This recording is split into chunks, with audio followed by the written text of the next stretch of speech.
put my faith in you. They turn their backs on you. Man, I'm never going back.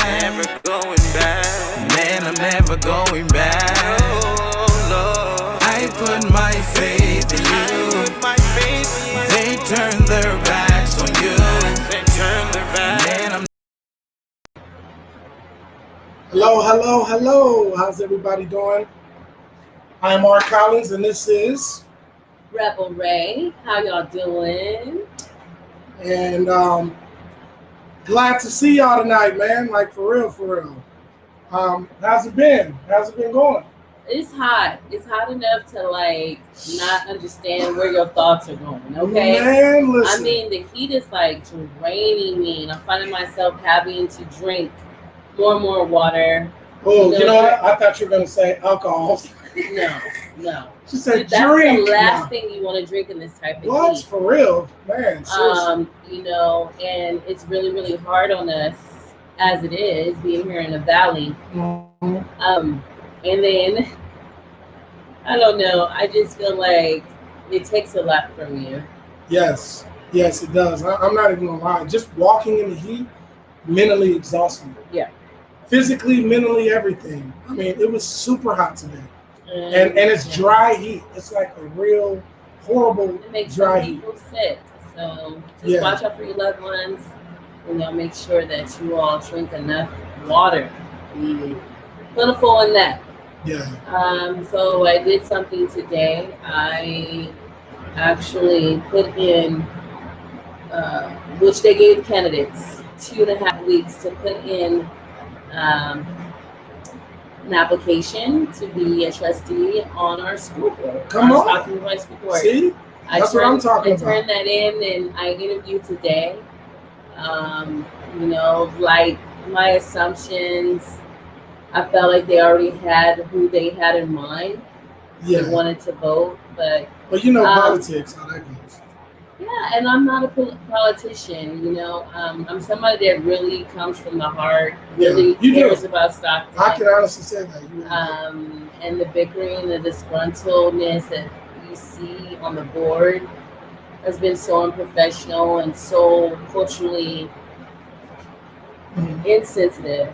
Right. To those that they're supposed to be supporting and fighting for. And I said, hey, I'm a social worker. This is something, I'm a problem solver. This is something I deeply care about. I care about school-based mental health treatment. It's needed. You need assistance in all areas of your life, and school is one of them as a student. Yes. The domestic violence rates and everything else that we found that was going on within the home came to the light. Yeah. We saw some things that were happening that some of us providers had some questioning that may have been happening to the inadequacy of how our students are treated, and that instructional camera aid of the computer you turned on every day for your kids really showed. Right. It showed that we have a somewhat broken system. Very. And the teachers needed support to strategize, and I think they really came to the call. Yeah. They really came to the call to the best of their abilities. I remember I was concerned as a mother. Here's my kindergarten daughter.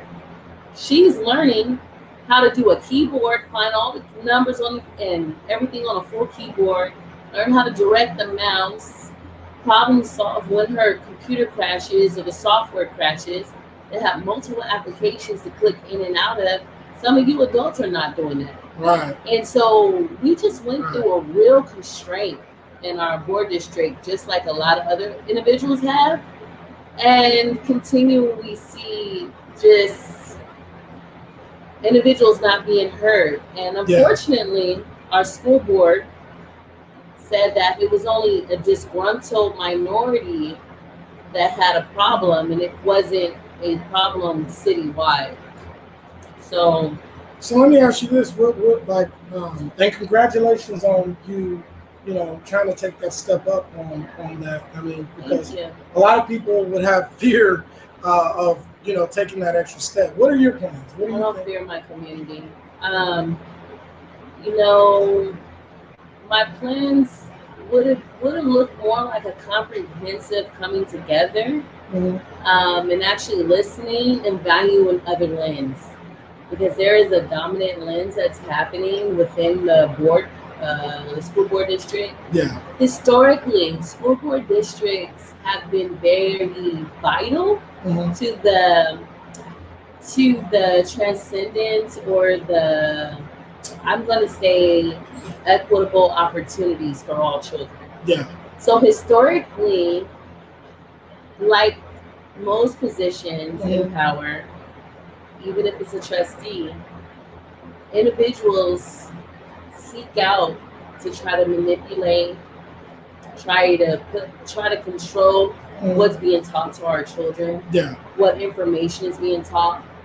This is how they control history, everybody. By disseminating, by provoking another history.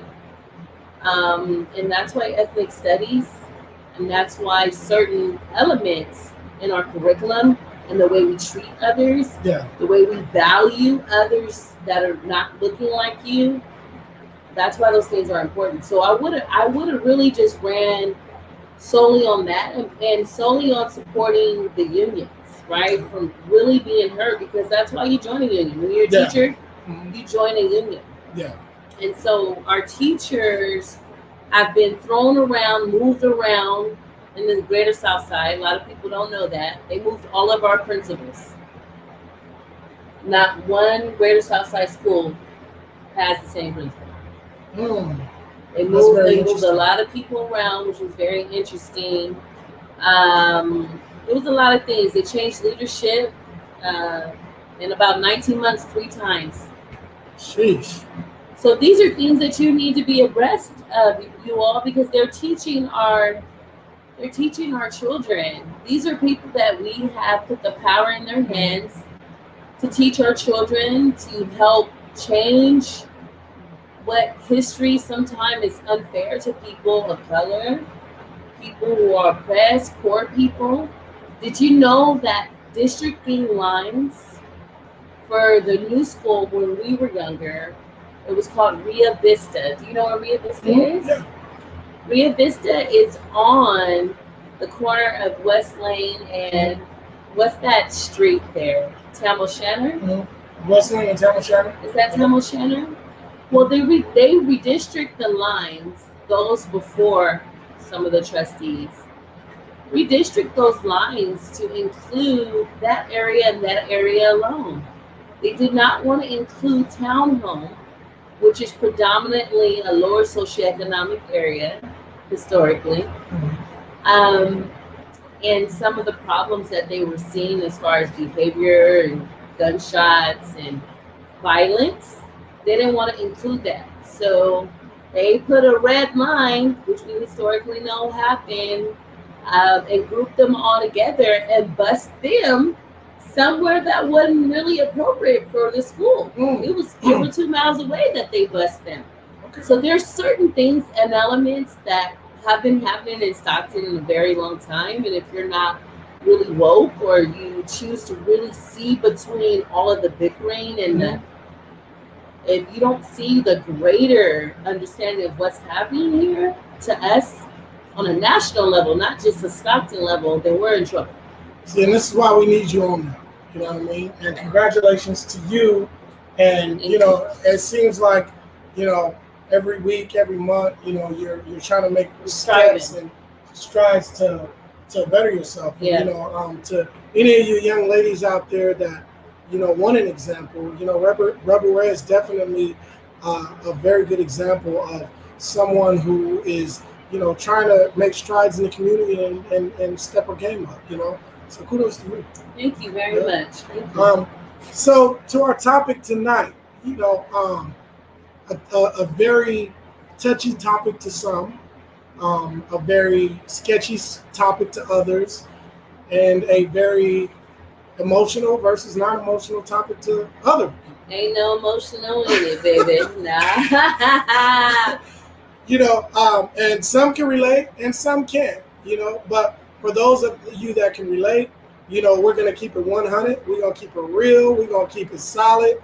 You know what I mean? And this grown folks conversation tonight. Oh my. So you got children in there. We're going to keep it real. Send the children Send them out. Don't say I didn't warn you, okay? All right, so we're going to be talking about what makes men and women unhappy in a relationship.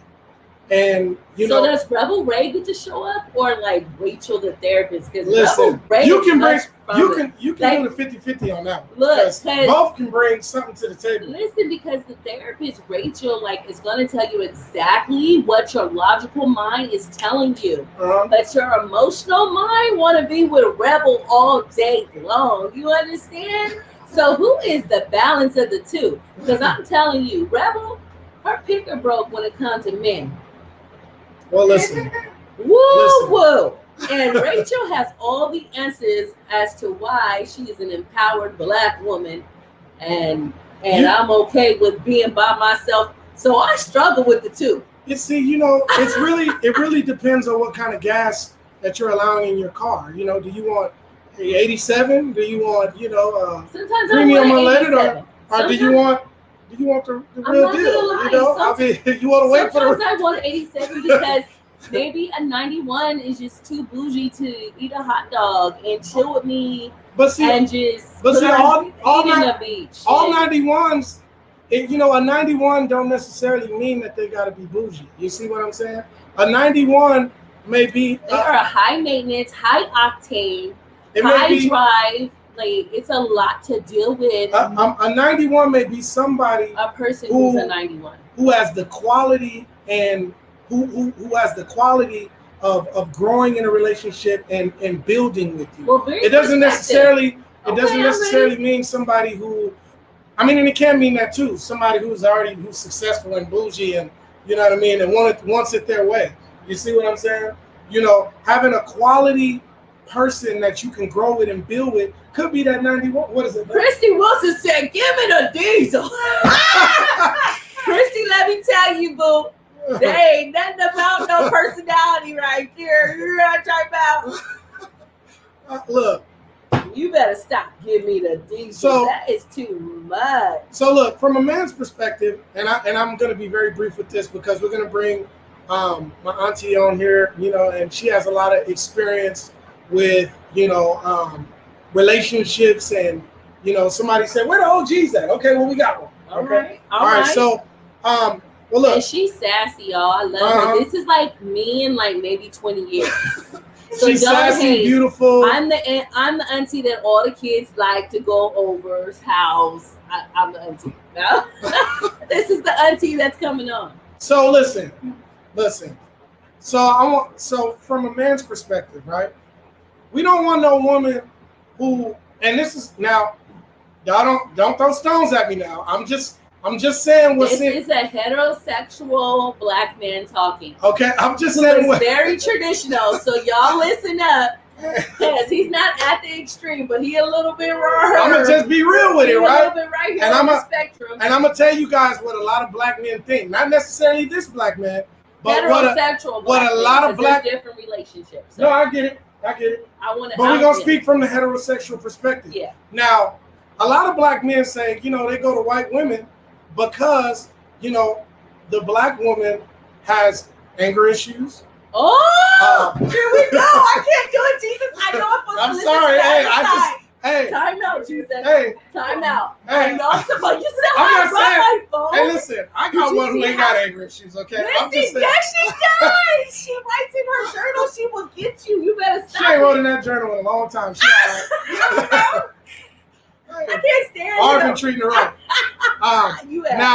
Now they run to, and I'm not saying there's nothing wrong with having an interracial relationship. I'm just speaking on generalizations and biases.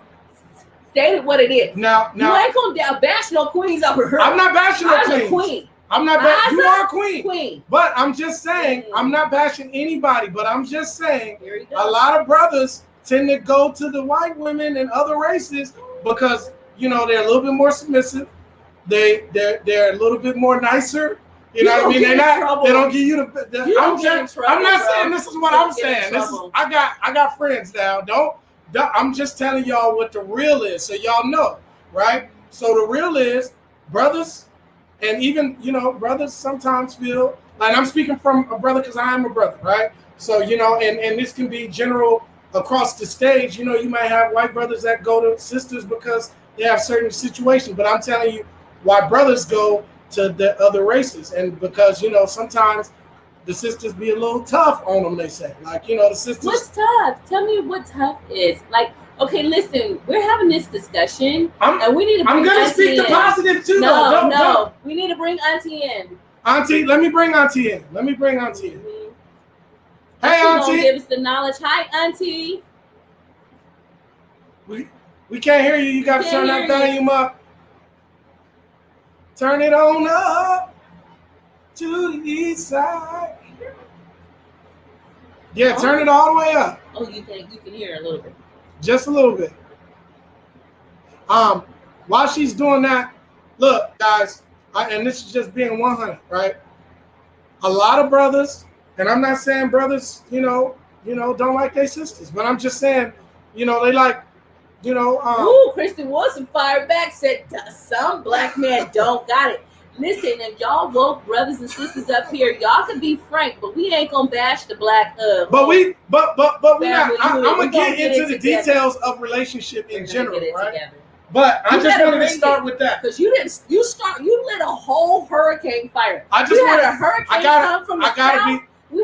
I gotta be 100, y'all.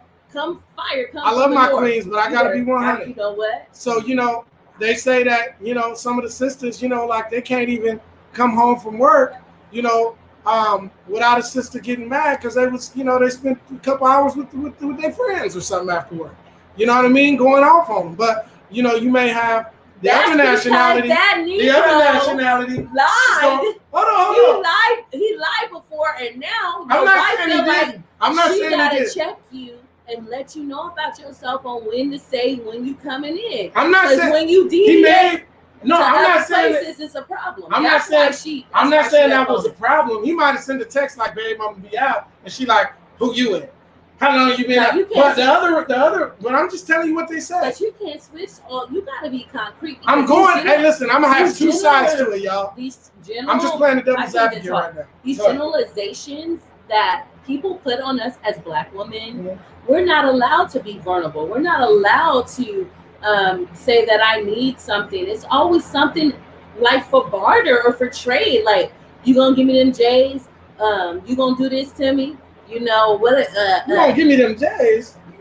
Wait a minute. Most of the time, the sisters is like, look, we're in the what's her name? I live in California, and there's no chivalry here. There's a couple. I'm not saying the chivalry is dead. Period. In California, I'm not saying California. California men live on this audacity that women have to put up with their barter shit.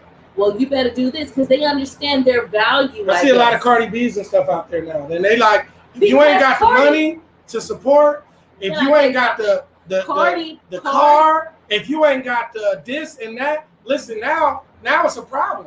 They don't even want to talk to you. If you don't look a certain way, they don't want to talk to you. Let me tell you, Cardi B empowered women to be able to talk about the fact that they want a hypersexual experience too. That's number one. She ran men away to different races. I think that's what she did. Because, no lie, Well, let me finish my thought. Okay.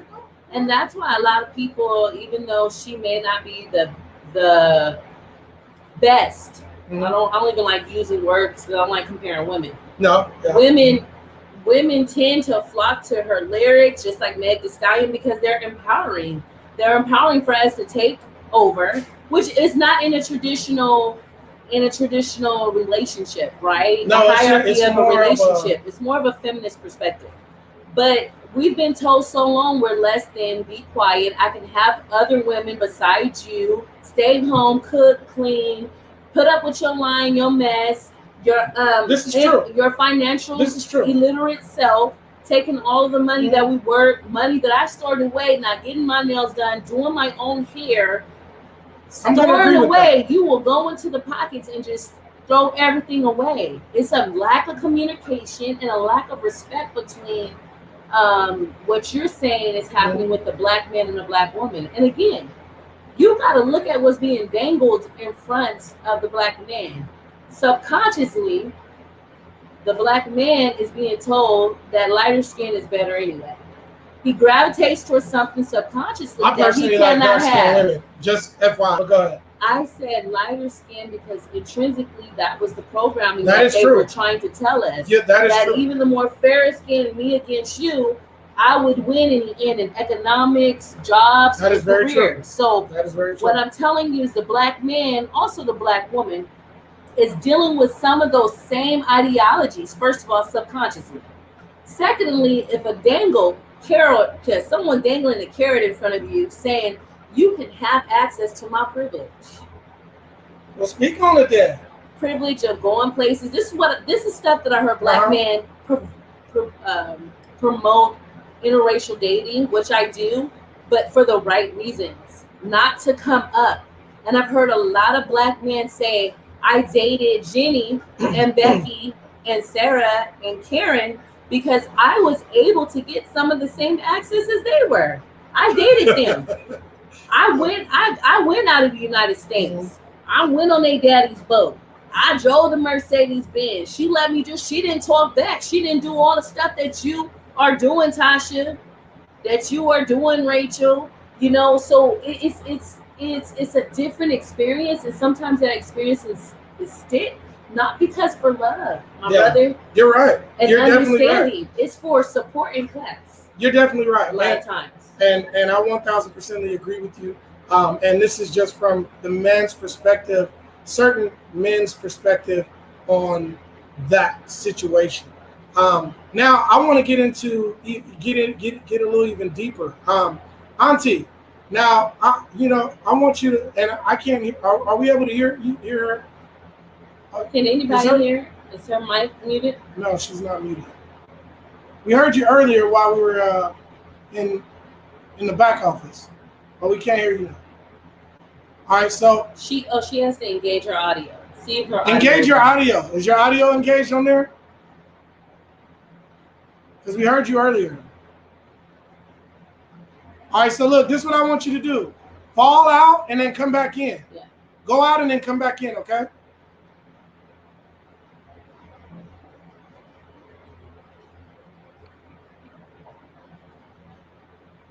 All right, so the next thing I want to talk about is for men, and you can give me your perspective, brother. For men, we don't like dishonesty. Okay, like if we let's bring her back in real quick. Okay, can you hear me now? There we go. Hey, Auntie. Hey. So this is my Tammy Taylor. You know what I mean? And you looking just as beautiful as usual. Oh, thank you, nephew. Look like you about 23. Look at you. I see. Heard it up for Auntie Tommy. Heard it up for Auntie Tommy, y'all. Tammy. All right, appreciate her being on here. Definitely. All right, so listen, Auntie Tammy. So from a man's perspective, like, in a relationship, why we probably feel that a relationship won't work. From our perspective, is honesty. Like, a man wants a woman who is. There's a few things, but I'm gonna go down the list, and then I want you to kind of tell me from your perspective and what you feel. But from a man's perspective, we want honesty. We don't want nobody we got to question. We don't want nobody we got to second guess. Once we start second guessing, we start to shut down. And then guess what? How a man operates, you may have lost this a long time ago and didn't even realize it. And you still going on with the relationship thinking it's all gravy, and it's not. You see what I'm saying? So from a woman's perspective, what do you think about that? Well, the way I feel. I'm sorry.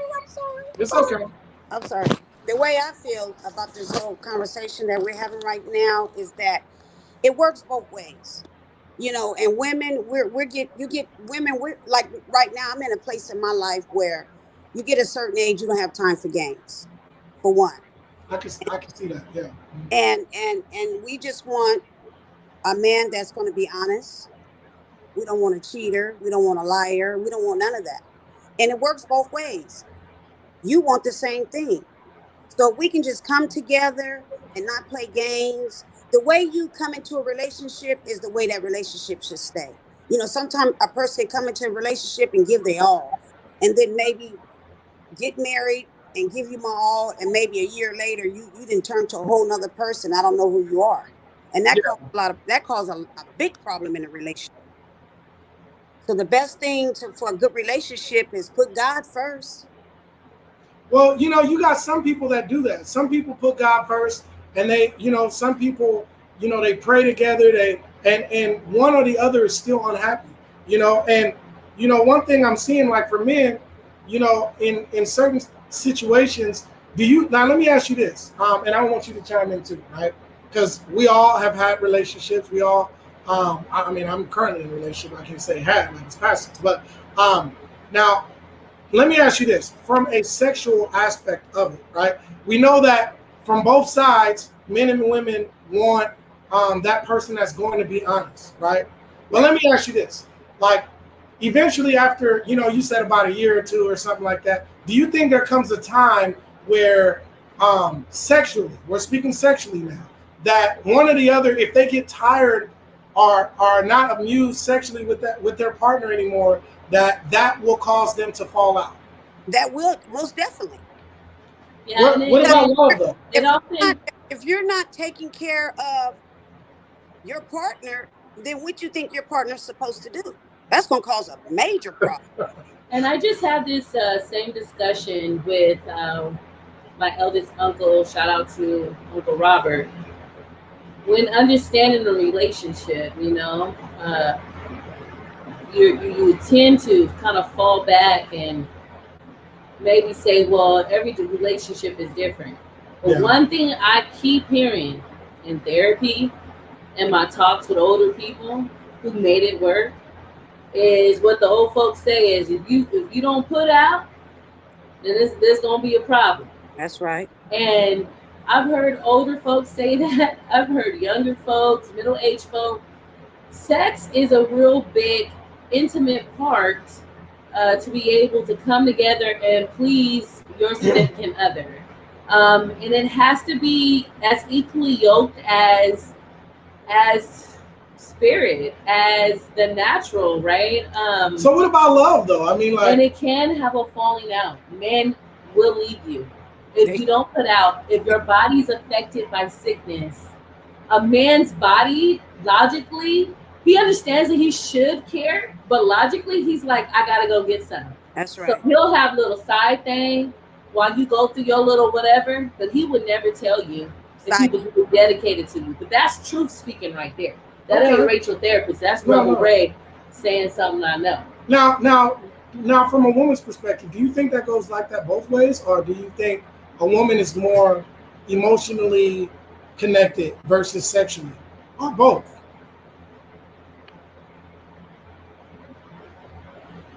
I'm gonna say both.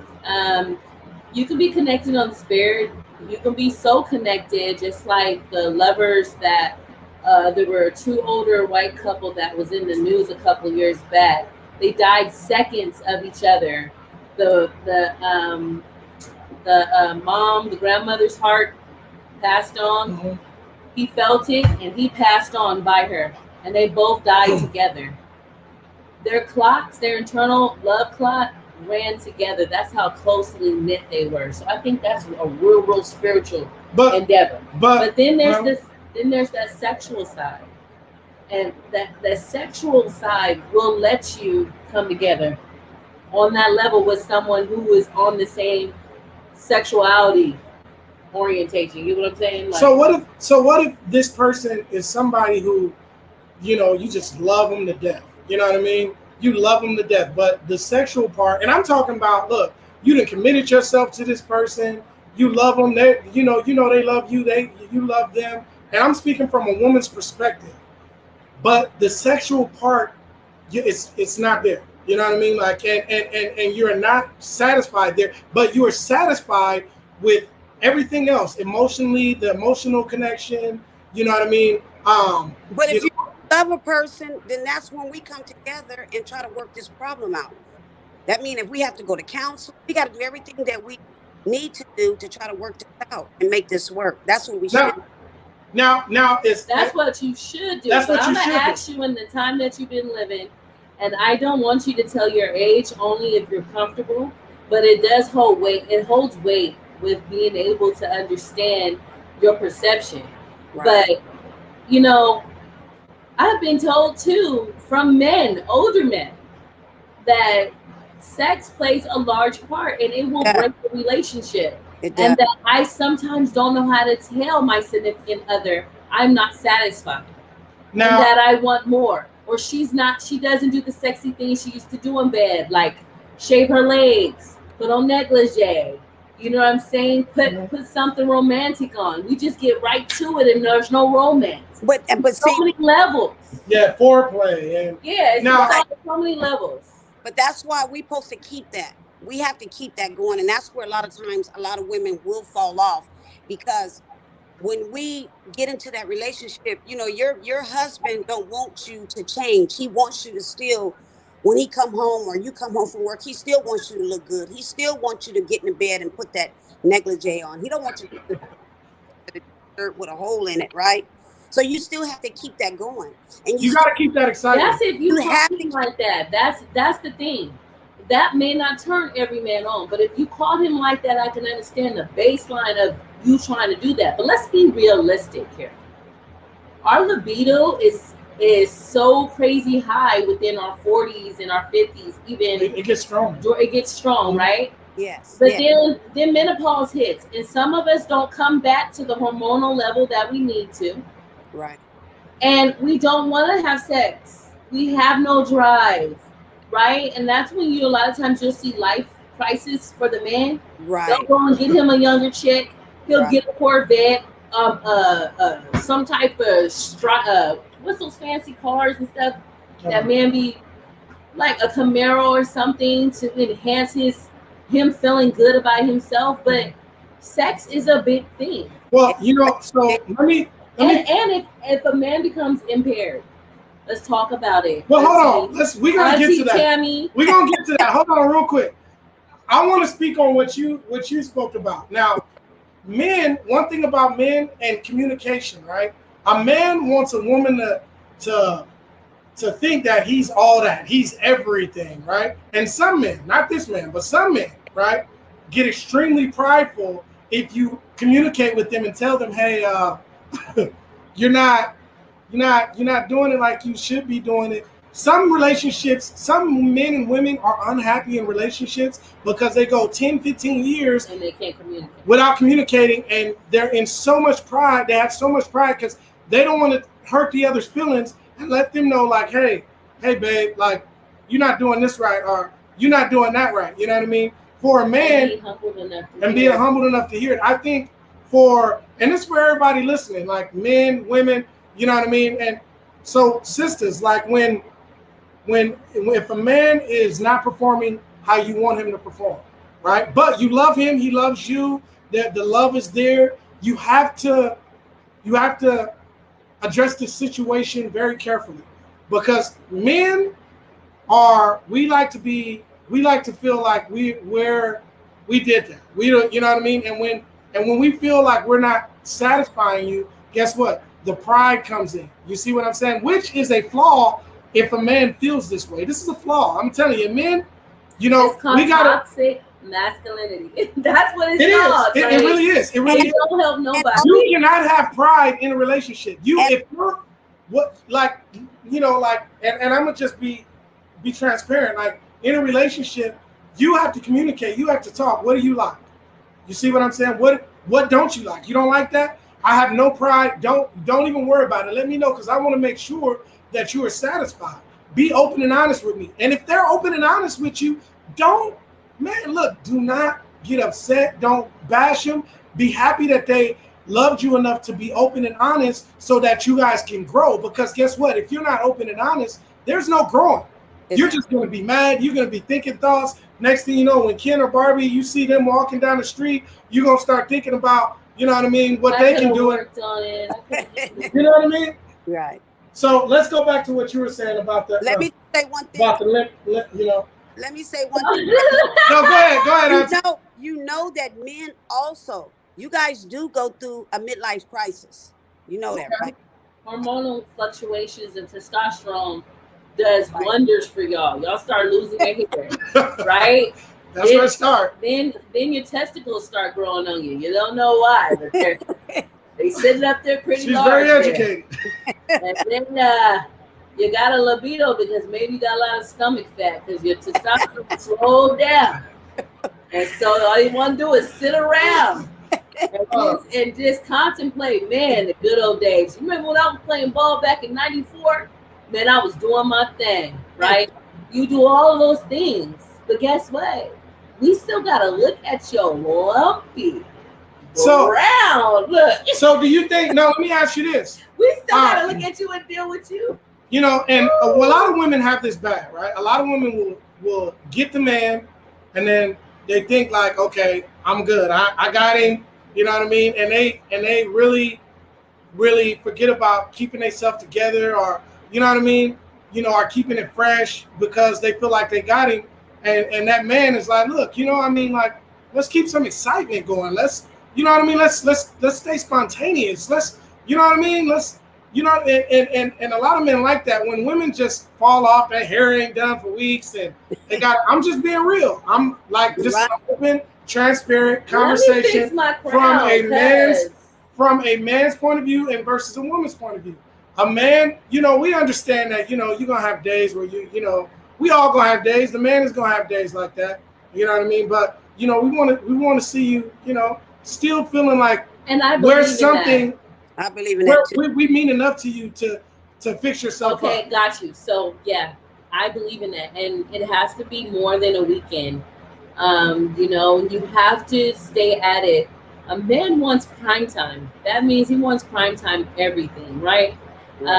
He wants the best of the best of the best. I chose the right choice. You got to somehow remind him of that. Sometimes you have to cook, y'all. Ladies, break it on down. Cook those meals. Cook the meals that you cooked when you got him, when you were dating him. Hello, somebody. Hello. Hey, that shrimp with mushroom topped on a nice sirloin steak, mixed with some rice pilaf. You really took your time and laid it out for him. He expects that. Exactly. If you trained him that way, good, actually. He's going to expect that. So you got to keep that up. If you got your nails done, you got your hair done, your lashes, your waxing, everything that you did to keep yourself feeling like your hygiene was good and beautiful and your upkeep, and you just start to let your hair blades grow out, you don't get your hair done, you don't switch up things, he pays attention to that. He's paying attention. So I agree with everything that you're saying, my brother. Listen, I have not generalized us though. Listen, you want to generalize black women. I'm not generalizing. Don't think I didn't queens, forget I'm that just first conversation. No. We're going back to that first conversation because you open your mouth and started with black women. So guess what? Right now we're speaking for all women right now. Guess right? what? So listen, another thing, right? For those of us that have children in a relationship, see now, for us men, like, see, this is where a relationships fail as well, because a lot of the times what we have a tendency to do, we have kids and we feel like we should put the kids before our relationship. Now let me explain to you why this is so wrong, right? Hold on, I need you to be careful. There you go. I'm not going to be careful on this because it needs to be said. It needs to be said. You the word of God. You all in that word, right? Huh? So what was the hierarchy that he set? You gotta listen to me though. You gotta let me finish. I'm listening. All right, so is this R. Collins or this is R. Collins? You got this both Roby and R. Collins. Okay. Roby, R. Collins, okay. Roby, Ron Miracle, Emmanuel Collins, all that. You want? I'll give you the government. All right, so You can catch your apple Latino, dude. hey, From I'm telling you, Jericho, a lot of people don't know my real name. That's my real name. That's a dope name, though. So Hey, look, you have a son? It's Emmanuel all day long. Emmanuel. Yeah, Emmanuel. All right. That's So dope. listen, the reason why I say if you have children, it is not wise to put your children first in your relationship. And hear me out. Hear what I'm saying. Because I don't want y'all throwing stones at me, right? Boom, boom, boom. So listen, this is why a lot of relationships fail. Mama will spend a lot of time with the kids, you know what I mean, every single day, right?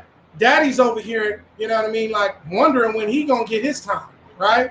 Because mama's sitting here, oh, I gotta do this with the kids, I gotta do that, we gotta go to the school, pick them up, we gotta do this, but daddy's over here, you know what I mean, not being tended to.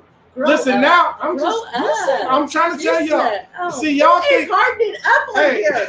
Drop your names. Hey. You'll drop your names. Who's Hey. hardening it up? that's my sis. You feel me? I Hey, want she to know. say, Kiki. Hey, We gonna get you, Kiki. Hey, see, she I understand where I'm. expected better, Kiki. She understand where I'm going with this, but you gotta hear me out. Okay, let me You gotta hear me out. This is crazy. So listen. This is why relationships. If you're in a relationship and you paying attention to your kids more than you are your relationship, you are going to fail. And I'm gonna tell you why.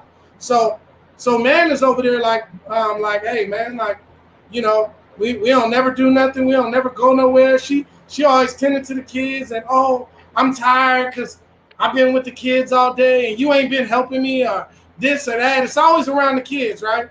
Now, dude, he's in his mind, he's like, man, you know, well, let me, you know, now he's in his mind, he's looking at something else because in his mind, he's like, she ain't got no time for me. I've been, you know, he might have got you flowers, wanted to take you out for dinner. You don't want to go out for dinner because you're tired. You've been dealing with the kids all day long. And he just want to take you out and wine you and dine you. And you ain't got the time. And if you do got the time, it's very limited. You know what I'm saying? Oh, you know what? Look, let me explain something to you. If the relationship between you and her ain't right, the kids is not going to be right. I tell my wife this all the time. You know why? Some of y'all see me on social media. I'm always doing stuff for my wife, me and her. So there's a balance. Like I'm taking her here, we going there. It's me and her because if our relationship is not solid, eventually the kids' relationship is not going to be solid. And a lot of us don't think about that until you're either in divorce court or you're in a situation, or hold on one second, right? Or when you're in a situation where, you know, mama is over here, daddy is over here, and you're trying to get custody or you're trying to get time to see the kid. You know what I'm saying? We don't understand that. But if you put that time into the relationship and you put enough time into that person and she putting time into you, guess what? If your relationship is healthy, it's going to trickle down to the kids. Then you can put that balance in with the kids. Like, okay, are we good? Okay, now let's bring the kids in and let's do things with the kids. Let's spend time with them. I'm not saying leaving them out. I'm saying put your relationship first and you will have a healthier all-around relationship with you, your wife, or your partner, or whoever you're with, and your children. Trust me. So, you know, I want to provide a different perspective because I am the single mother who can't afford at this time. And so I don't really try to date, but I can't really afford to have a man come in, try to rearrange the entire home if he's not staying. If I'm just casually dating him. We're talking about somebody who. But I'm giving you perspective. No, I get you. Again, you're talking from a heterosexual, traditional Christian marriage.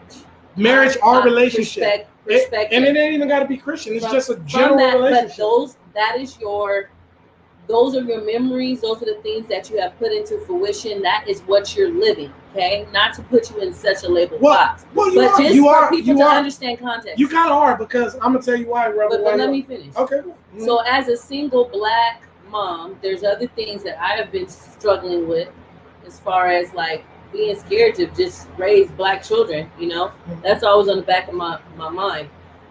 But you know, I don't have time. I'm at a point in my life where men, like Auntie Tammy says, they will play games no matter at what age. Men will play games.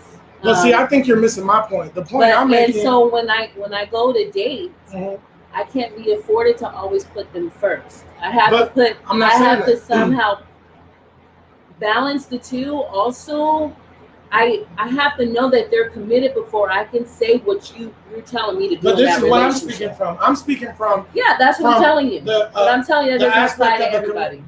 It does, and I'm speaking from the aspect of a committed relationship, not a relationship where you're trying to figure out where you're what you're doing with this person. You know what I mean? Because this is a new person. Yeah. You don't know them. I mean, obviously, you're gonna tend to your kids more so. But I'm saying when you're in a committed relationship, and to keep that stability between both of you guys, you are going to have to take that time out for each other. Period. I agree with that. But I was giving perspective on the fact that every relationship that was very strong on your ability to convey that. But I'm telling you that doesn't work for everybody. That's all I'm saying. And, I want to hear Auntie Tammy on this. Auntie Tammy, what do you got on? You kind of went out, Auntie. We don't hear you. You went out again. She hit mute. Oh, she hit mute on her phone. I don't see it. Tell her to unmute her phone. It's not muted. I see it right here. It's not muted. She did something. She must have been getting a phone call. Oh, you know how it goes off when you get a phone call. Auntie, we can't hear you. She must be getting a phone call. But remove her real quick. And then, no worries. We'll keep talking. I'll add her back. So you had a very strong concept of what you want, and you say words, which I agree. It's not what I want. I'm just speaking from the aspect of a lot of people. You want it because you're pursuing it. You said me and my wife take time out. You did put yourself out there. I put myself in as an example. Yes. But what I'm trying to convey. Hold on one second. Let me bring her in. And I think some. Can you hear us, Auntie? Yeah, I can hear you, but I gotta come. Okay, real quick. So everybody understands what I'm saying, right? I'm not saying, okay, we lost her again. Okay, you know that's the OG in her. You know what I mean? So what I'm saying from a general perspective of being in a relationship, you know what I mean? I use my relationship for an example. Okay. You know, can you hear me now? Yeah, we can hear you. I use my relationship as an example, but what I'm saying is I'm saying if you are spending a lot of relationships fail because, and I'm speaking from a man's perspective to a woman. You can speak from a woman's perspective to a man, right? But from a man's perspective, when you spend all day, every day with the kids, and you're not having a balance with your partner, with either the one you're married with or the one you're in a relationship with, who you have kids by, and you're taking so much time and energy, and you're putting into the children and not into your relationship. Some women wonder why the relationship, and some of y'all ain't gonna want to hear this. And some of y'all relationships gonna continue to fail. And y'all can be mad at me all y'all want. I'm gonna be transparent, but I'm saying, how do you propose, Auntie Tammy, from his perspective, how we need to be more inclusive of our husbands and our time management with our husbands? Because I don't have a husband, but from a committed relationship. Well, I can't speak on that, so I'm asking you. I'm single also, so I don't have a husband. So I'm gonna just tell you what I do. What I do is I keep myself together and I date, but I do not deal with, if it's not right, I don't deal with it. I'm when you get a certain age, you're just too old to play games, and if it's not right, I don't deal with it. I'm 56. So even if you have kids and they're trying to balance, sometimes they have come out of a long-term marriage relationship and they have to interact with the kid's mother and the kids. How do you balance even with that as a single? So you're saying like you have a couple of kids. You have how many kids you have? I have two. You have two.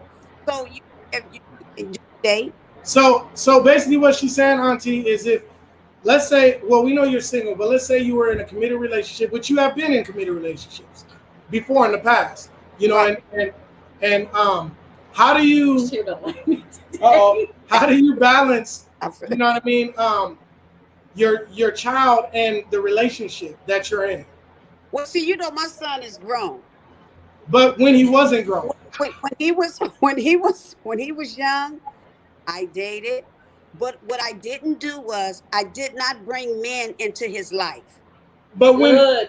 but when they were Let me tell you what I did. The only time they came into his life, if I knew for a fact that they was going to be around for a very long time. okay, That's what I'm saying. but Right, that's my That's what I'm question. saying. So what I'm saying is, if you're, you got small children, and yeah, sure, you're gonna date, you want to date, but you cannot bring him home. You cannot. Okay, so this is not the question. The question is, if you are in a committed relationship, right, and you have and you have kids, either they're kids by him or there aren't kids by him, right, and you have been with him, he's been in the relationship a while with the kid, he interacts with the kid, he Okay. interacts with your kids, like the question is, how do you keep a balance between your children and that man? It's real simple. You just you got your kids. He's in your kid's life, right? Mm-hmm. You're gonna keep a balance because you're gonna take care of your man, and then you're gonna take care of your kids, right? Is that what you're saying? Yes. Pretty much. How do you balance that? Yes. And the way you're gonna balance that is, like I said, you got your relationship with your boyfriend, and then you have your kids. Mm-hmm. So it's a time and place for your kids, and it's a time and place for your boyfriend. All right, well said. Well Okay, said. and very simple too. Very simple. It's yeah, a time and place. very- So you got to do both. Ultimately, to make the rebuttal, you have to do both. You have to find time and balance. Right. And women, we can make a lot of excuses because we do. We have not just excuses, Because but sometimes- really reasons. It's hard out there. Because sometimes you can get into say you're in a relationship, and the first thing, and then if your relationship is really strong and good, and then you're giving your boyfriend a lot of attention, and then you want to give your kids attention, so you got to do both. Yeah, and Sometimes that man can say, well, you're doing too much for your kids, or your kids can say, you don't even care about me, you care more about him. Yeah, But but you I gotta expect that from children. I don't expect that Right, from you a gotta grown keep- man. I expect a grown man to know that my children play a large part and of we my get life, that. Exactly. and that he could communicate effectively, not with a tantrum, Right. not with doing something that goes against what it is. And I've ran into that. I've ran into You have to keep. I ran into the point where sometimes I get so busy and I'm doing good work that I tend to forget to do some of the girlfriend things that you got to do. So this is my point, right? And don't throw stones. I'm not saying forget about your kids. What I'm saying is when a lot of women have a tendency of spending so much time with their kids that they forget about the relationship and they wonder why the relationship goes bad. That's all I'm saying. Well, So look, man, that's what you're saying. so the next thing I want to talk about is cheating in the relationship. Oh God. And Oh God. okay, so look, so I know I'm hitting a lot of posts. Speaking- So relationship. Auntie, let me ask you this, right? Sure. All right. In your mind, right? Mm-hmm. Okay, you're in a relationship, Okay. and you love this person. This person has, he's been there for you, and he's been there for you for years. You're comfortable with him, and things just wouldn't, you guys been arguing here and there, and It just ain't working out. yeah, it just and it just Look He at can't him do- laying the groundwork. It don't take all of that for them to cheat, but go I- ahead. Go ahead. I'm not- listening to this. Hold on, y'all, 1 second, because I have a little situation here. Listen, I don't want to. the cheating I forgot. can happen. The cheating can happen for the smallest. This is mine. Oh, The smallest Is it? reason, right? My whole thing is, if you have an understanding, listen, I want to be in a committed relationship. It's going to be a problem. It's going to be a real problem. but the reason why I was laying the groundwork, and because I'm just trying to get to something, right? So that we can obviously for anybody cheating is going to be a problem, but say for instance, you guys have been rocking together for a long time. Mhm. You know what I mean? Y'all love each other. You know what I mean? And no, you know what? Let me reverse the role, and then I'm gonna ask you the question. Okay. Because let's reverse the role. And y'all had a little situation. Y'all may have argued, you know what I mean, or something. And then you see Johnny, you know what I mean, and Johnny Johnny telling you all the right words, right? And you made a mistake, right? So in your mind, after you make that mistake, you feel bad, right? You're like, what did I do, right? Right. Now, in your mind, you're wondering if you should tell the person that you were with. Now, let me ask you this: would you expect that person to forgive you if you made that mistake? And do you think that if once you cheated, that you should just end a relationship? What is your perspective on that with you cheating? No, I would say, I'm at y'all right now. wait, come on now. So if he cheat, I can forgive him if he cheat, right? Right? So No, wait, but wait. what if you cheat though? No, I'm gonna tell you something. He said that sarcastically. Listen. Oh, So if he, but I can forgive him. no, but this is why I switched the role, because No, let me finish. I can forgive him if he cheats because I really, really, truly love this man. So I'm gonna forgive him because this man has been good to me. Went out there, side. So now, can you hear me? hold on, what's that? That's our internet breaking up, and don't do that to audio. Okay. So, is that me? Yeah. I think it is you. No, it's not. That's anything. It's her. Oh God. Is it? Wait. Yeah. Hey, That feedback. here, You have something on? You're Go close ahead. to a Let me- fan? Wait. Let me see. Okay. Hello. She close to a fan. yeah. Okay. You got a fan on or something? No. I got her looking around. I'm I'm sorry. Hey, look, Wait. let me. Hold on.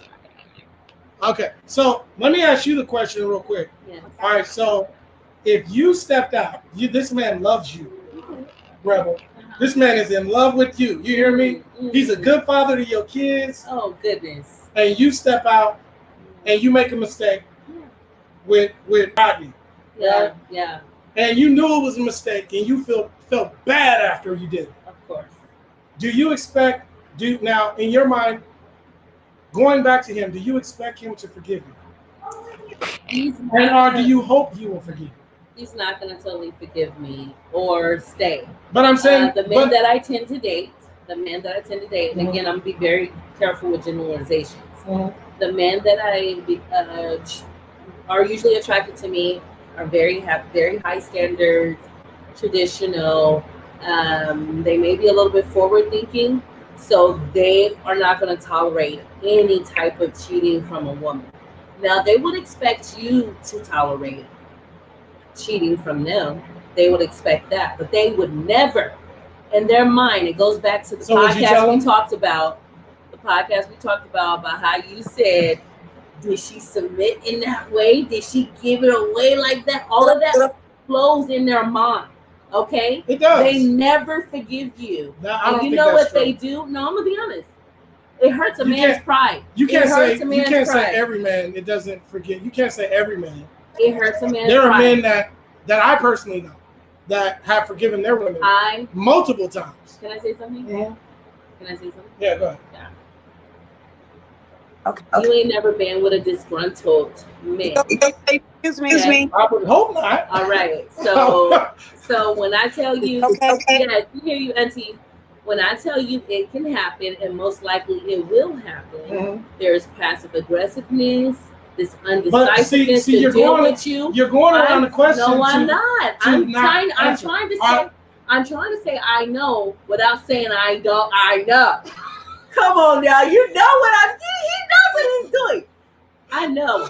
Okay, I'm trying to And get I'm real true telling answers you- out right now. I'm telling you, cheating doesn't pay off in that way.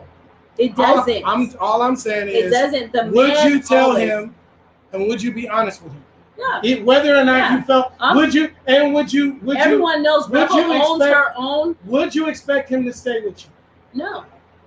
So you by you telling him you're like it's over. For other It's reasons, yes. But for that particular reason, no. He It's would not. over. The Not man saying that him. I tend to date See, you're would missing what I'm not. saying. I'm telling you without saying he, right? The man that I'm I saying tend to date. you. Would you? Are you not listening to me? Okay, I'm trying to. I said the men I tend to date think like this. They would never, and then we have this discussion. That's why I can say it so good.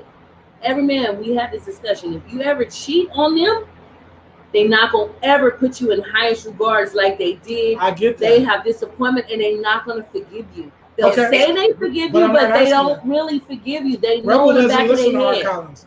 I said, would you want them to forgive you? Not them. Would you want them to forgive you? Would you want them Yes, to forgive you? Would you, not them forgiving you, would you want them to forgive you in your Yeah, heart? of course. Okay, And that's I that. There we answered go. that. All right, Yeah. Auntie, yeah, would you want that man to forgive you? yes. Most Okay, so now let me flip it around. There If- you go. Trying to lead these. I'm I'm not not- a shepherd. I'm not. I'm not a sheeple. I'm not. Go Trust ahead. me. You see how he tried to manipulate and get Yes. us cornered into understanding what he wanted to say? So this is why this booger need to be a lawyer. Y'all really ain't like y'all gotta like wake up and see what he be saying. He trying to get you in the corner. That's why I be like, no, I'm not going for the bait and catch. I'm not going for the bait I'm and just. catch. I That's just what you want. do on I just radio. want to. And see, we're talking about You bait and what catch makes people. what makes a man You crazy. He does or his research. like yeah. So look, Auntie, if Yeah. that man came to you and told you the same thing Huh. that you were There go, supposed to ladies. tell See? him, That's the setup. well, what would you forgive him? She already said she would. No, I'm saying it depends if I will forgive him. It depends on it depends on the circumstance. Speak If on. I it. forgive him, I don't know. It depends if I forgive him. Oh my God, Father God. Do you Auntie, honestly think people are Auntie. together 50 years Yes. and they've been Yeah, there has to be some forgiving, but I'm telling you, Mhm. If I been, naturally, a person is going to change in that but relationship. you know what? If To you the point you wouldn't have got that sweetness that you got in the very first relationship before any of y'all cheated on each other. You're not gonna get that genuine sweetness because there's always gonna be some type of shield there. it'll be a trigger, It's But- a trigger from. but being it cheated depends on that person. Go ahead, Auntie. you know what? Because it's going to be very hard. Because like they say, if there's no trust, there's no love. And Yeah. person cross that bridge, it's gonna be very hard. Even though I can say I'm gonna forgive you, baby, for what you done because I really love you and I feel that our relationship is worth more than that. But I'm gonna go ahead and forgive you. But in my heart and in the back of my mind, I'm still gonna hold that. Even though, and then, we do the same thing. We Right. like, we look just real right now. The same thing y'all be doing to us. Like if Right. y'all were cheated on. Now let me ask you this: do you think that time heals all wounds? Because some people through time can maybe show you that look, I'm not who I used to be. You know what I mean? And somebody who cheats is going to have to deal with those triggers that set you off. And True. you know what I mean? And they're And gonna that's have to one attend to more- your every need. That's one more layer to the cake. But may I say this, brother? Yeah. If the relationship is in trouble, that means that you're not working as a fluent body. So when a man and a woman come together, they work as one. We have yin and yang. Some of the oldest stories in the book around balance, right? Being equally yoked, right? I'm downloading right now something right now. Y'all. I like I'm gonna give it to y'all. I'm downloading. No, that we are. We download information in the universe. That's a whole nother story. Being intricate beings that we are, right? At the same instance, when we talk about relationships, you have to walk in your healed self. You got to choose to walk in your healed self. So you got to acknowledge, look, I was wrong as your babe. I shouldn't allow somebody to come into our relationship, do what they did, manipulate to have their pleasure away, because that's a lot of times what it is. When you cheat, you seek out pleasure of whatever source it may be, right? and you allow something to come into that union. So therefore that union is not balanced, it's not working in a body that is leaking somewhere. It got a wound somewhere. You feel me? So you gotta walk in your healing even when right. you forgive. You're right. You gotta say, right. So that's why those things can't keep coming up. Yeah, you are because so right. guess what? My daughter, my queen, my sister, you're walking in your healing. And that took me a long time to understand, because let me tell you, old Rachel, I was the one that popped tires and looked at you like, I want you to try me one more time. And I would talk just as clear as day as this, like, try me. My eyes would get big. You understand what I'm saying? But now healed Rachel understands what it takes. Yeah. I used to be old Rachel where I wasn't pursuing my healing. That's growth. You know what I mean? And I would try to take somebody out if they cross me. You understand what I'm saying? So let me ask you guys this. What causes a woman to cheat? And from your experiences, because both of you have been in a relationship, and I'll speak on the men. What causes a man to cheat? Okay. And then I'll tell you from my perspective. Okay. Go ahead, Auntie. What causes a woman to cheat? I'm gonna tell you what would cause me to cheat. If I'm in a situation and I'm giving 100%, I'm giving my all. I'm doing everything that a woman. Wait, hold on, break that down, Auntie. What is my all? Because we hear women say that like I'm giving you my all and Nita Baker style. You feel me? Right? Break that down. I'm coming home from work. The house is clean. Your dinner is cooked. Well. Are you like I supposed to? You come home, I'm looking beautiful, and anything you need for me to do, I'm gonna do it for you. I'm gonna take care of you. I'm gonna give you all that, and then you turn around and you cheat. Yeah, it's gonna make me cheat. It's gonna make. I got you. Now that's a good answer. And I will cheat if I give you all those things, and you do that to me, I will cheat. I'm gonna just tell you the truth. I will. That's a good answer. But now I'm gonna say this, and I don't want to talk too much because I'm gonna tell y'all some good news. Now, I'm in a relationship. I've been dating this guy for 2 months. Ooh. Very nice guy. Wow. Talking about marriage, all that. What? Tammy has been very humble. I'm being nice. I'm doing what I'm supposed to do. And listen, Auntie, we're gonna see what happened. Let me tell y'all something. My auntie got herself together, y'all. And she got herself together. And show your nails, Auntie. Show your nails. Show your nails. She got herself together. You know what I mean?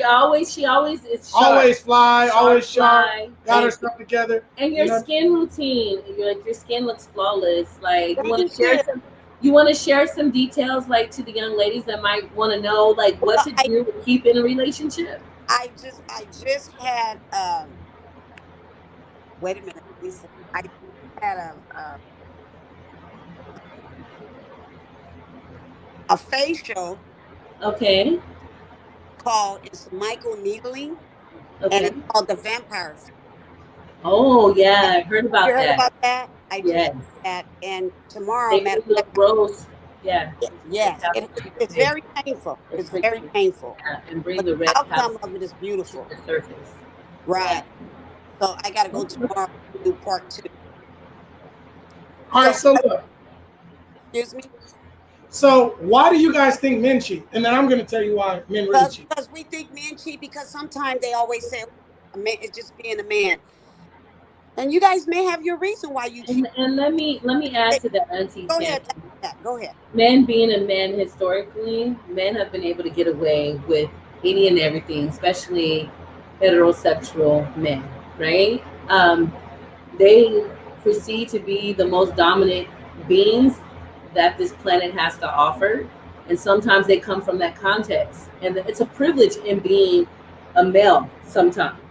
So I can attest to that. I feel like no one really holds you all the same. It's a double standard. It's a double standard. It is, and you don't hold us the same narrative. Just like how you brought up Cardi B. Well, guess what? All kind of rappers that you and me know both talked about the same exact explicit sexual orientation whenever they felt like it, and they were called the men. You feel me? It's true. In school, when you lost your virginity early, you weren't called a hoe. You were called, man, you the man. You pulled that. When you got your Mustang and you were driving at 14, 15. Yep. Y'all remember y'all 5.0 boys? That was You 2000. Yeah, y'all was big on the 5.0s in the old schools and everything. You were the man. When you broke laws and did stuff you wasn't supposed to do, you were the man. And that's all I'm saying is keep that in perspective. Men that are trying to help with a healthy masculinity into relationship building, because when you keep that perspective, we can have this talk of equitable, like us coming together. And I don't have to cheat. I don't have to cheat because I'm like, I got one of the good ones. He understands this. It breaks us down when he do stuff like this. It furthers my mistrust as a Black woman when he does stuff like this. He will not hurt me because I am him. Ubuntu, I am because you are. Okay. And you will not cheat. And that's the type of love I'm trying to get right now. And I have not been able to find it. There are men out there. Let me tell you, there are men out there who will love you and who will not, do what. You're gonna make me cry in this piece. You know what I mean? But listen, I'll tell you why a lot of men cheat, right? Why? And this is being 100 with y'all, right? A lot of men cheat. First of all, and I'm not saying this is excuses or nothing. I'm just telling y'all a lot of men ain't gonna be honest. I'm going to be honest on here. Me and Rebel always speak about this. Like, we like to be transparent from my point of view, from her point of view, from a man's, from a woman's, whatever. A lot of men cheat. Y'all ready for this? Yes. A lot of men cheat. First of all, let me tell y'all, paint a picture. Men are predators. And I mean this in a way of some men, it's like, see, I don't want to use the wrong word here because I don't want to misrepresent us, right? But men, a lot of men cheat because of sexual frustration. All right, wow. So break that down. Men have first. It's like a God-given thing for us to release, okay? And if that man is not consistently, let me put it in a PG-13 way. If that waterfall is not falling, you know what I mean, continually. If there's no release, that man starts getting thoughts eventually.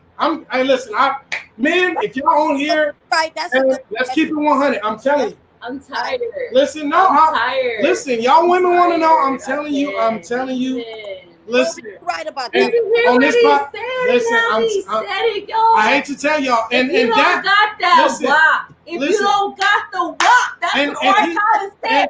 If you don't got the WAP, it's some contradictions going deep. No, he can love that woman too. He can love that woman, right? Well, you gotta work on it. The waterfall. Your wife is even laughing. You should have just said WAP. That's why I had to turn around. He said I'm trying to be peaceful. He said waterfall, y'all. I'm done. Oh man, I cannot. Hey, listen. Don't leave that man. Look, don't leave that man hanging. I'm gonna rewind that part tonight. And the waterfall. They gotta have that waterfall. Don't leave him hanging, y'all. Women, sisters. You know what I mean? Don't see a lot of women do this. So basically, you gotta have that WAP, ladies. So okay, let's talk about vagina health since you sent it there. No. But hold on, let me finish. Let's talk about vagina health. Because I know this is a big, long subject of what you're talking about. All right, so women, please, and I'ma just tell you, don't get mad at boyfriend or husband or whatever, and say I'm putting you on punishment. Don't listen. Be mad at him and still back it up for him. Okay. Don't be in a situation. In that moment, I gotta teach you my face. In that moment, we don't want y'all to feel no pressure. Yeah, we want y'all to understand your punishment. Now this man is going through it. Like look. In the dog let me house. say you guys something. When I catch Karen's number in your telephone, and I told you, don't be bringing it ain't even that weird women's food home, and you eat stuff before I cook for you. You will be in a doghouse. I don't want to give you no. But the broccoli tasted good. The broccoli and cheese. No. You know what? But and listen, that's another thing. Like, gotta admit, like, you know, that was wrong, and I'm going to wait because I respect your position on this, honey. I'm just A telling lot y'all. of times we'll give in anyway. Y'all don't want to listen. That's fine. I'm No, telling y'all the this- real. listen, I'm this dropping is- some jewels on y'all right now. Y'all don't want to hear me. You're dropping, But- like I said, Y'all think dominant- y'all think I'm playing. strong, dominant. A lot traditional of voice. men. No, a lot of men. See, the reason why y'all are not educated because a lot of men that you mess with will not keep it 100 with you. They won't keep it 100 with you. But I'm going to keep it 100 with you right now. But A lot of men will not tell you this. They will not tell you, baby, I'm sexually frustrated. we know if we're not doing what we're supposed to do. We know if there's a problem. We know. We know. know it's a Thank problem. you, Auntie. All right, don't start and tell y'all. So, you know, Moving on. I cannot. We just discussed waterfalls. So, hey, Don't go chasing water. We know what we have to do. Straight to the rivers and the oceans we used to. that one ocean, not many waterfalls, okay? We want to stick to Is one. it rivers and streams or oceans? I don't know. I'm I think trying we to- both brutalized. I know. but that was really a did. classic, and definitely Left Eye was rapping about the waterfalls. Yeah. You know, that you're talking only thing I about. don't like about them is they like to bash men a lot. You know what I mean? Listen, Talking about they don't want no one of the scrubs. first- I was in the Feministic- passenger side of my listen. best friend's ride during that song, okay? So I was not feeling that song. Just for the record, okay? You wasn't a boss yet, and they were on the level of being a boss. I So, was yeah, a boss. you can have it was just, it's about knowing your place. you know what I mean? If that's not on your level, only- aspire I to was get like to that level 14. and then reach. I was like 14. Stop reaching for women. So, Stop reaching for women that y'all not ready for. Point blank. man, Point blank. And then the waterfalls will continue to flow because your money right, her money right. but y'all getting let's speak on that though. You got stuff, you got ambition, you Why got aren't the waterfalls vacation. flowing though? So that type of sapiosexual and economic sexual mentality does it for me. Why? Let's okay. get money. No, you feel me? you are so right. See, a man Entrepreneurship. now men that go through this situation where the waterfall is not flowing and the woman is frustrated because that means you're not understanding her where she is at. You're not communicating. You know, you're not understanding her love language. You know, so a woman, first of all, Break it down on the love language. You Hold feel on, me? we're not Let's- gonna just skirt by we're there. not- My brother we- educated. Okay, we're not going. We're break not that just love going. language down. Though, You know, so real listen. quick. Women love attention. They first of all, you know what I mean. If you're not showing that woman attention, you blew it. You know what I mean. A woman loves to be romanced. Certain women, you know, they want to know that you care about them. Little sentimental things. You know what I mean. Even if it's writing them a little letter and putting it in the location so they can find it. I'm just throwing stuff out there. You know what I mean. I'm giving up too All much right, game right now. all right, look. Miss Collins, list them 5 love languages, please. You know- Because obviously y'all reading the same book. Come on, somebody. Women Come love on. these types of things, and if you're List not those doing these 5 things, languages for me. guess what? You're not going to sexually or mentally stimulate that woman. You see what I'm saying? You know, and then sexually, if you're just making it all about you and you're not making it about her as well, you know, because see, you gotta make sure, like you said, like in the beginning, you know what I mean? You got the foreplay. A lot of women don't just like going right into it. You see what I'm saying? A lot of men, they just think, bam, and then let me have it my way, like Burger King, and that's it. No, you gotta do certain things to stimulate that woman. You see what I'm saying? Pause for a minute. Shout out to Forrest Fikes the second. He said cheating comes in all varieties, not just sexual. The emotional Sometimes- is the horrible worst. Sometimes both genders might need emotional, psychological, spiritual, and mental stimulation. Some of us can become unfaithful in those areas, which Speak can that. cause cheating. That is real. And that was to what I was talking about. See, there she go, want to justify. I'm not just counting what you're saying. I was It's just not speaking. just water pumps. See, sometimes when I speak from just speaking from how a man feels. And most of the time, a man is not, let's just break it all the way down since she brought it up. A man is not emotionally caught up. A man is sexually caught up. Most of the time, the woman is emotionally, a woman needs to build an emotional connection most of the time before she cheats first. Interesting. Let's just keep it 100. Okay. So I like that because I know I'm acknowledging, but I'm not uplifting sex trafficking in any way or the sex worker in any way. But I have noticed in those particular positions of being a sex worker or someone that has that constant social body exchange, right?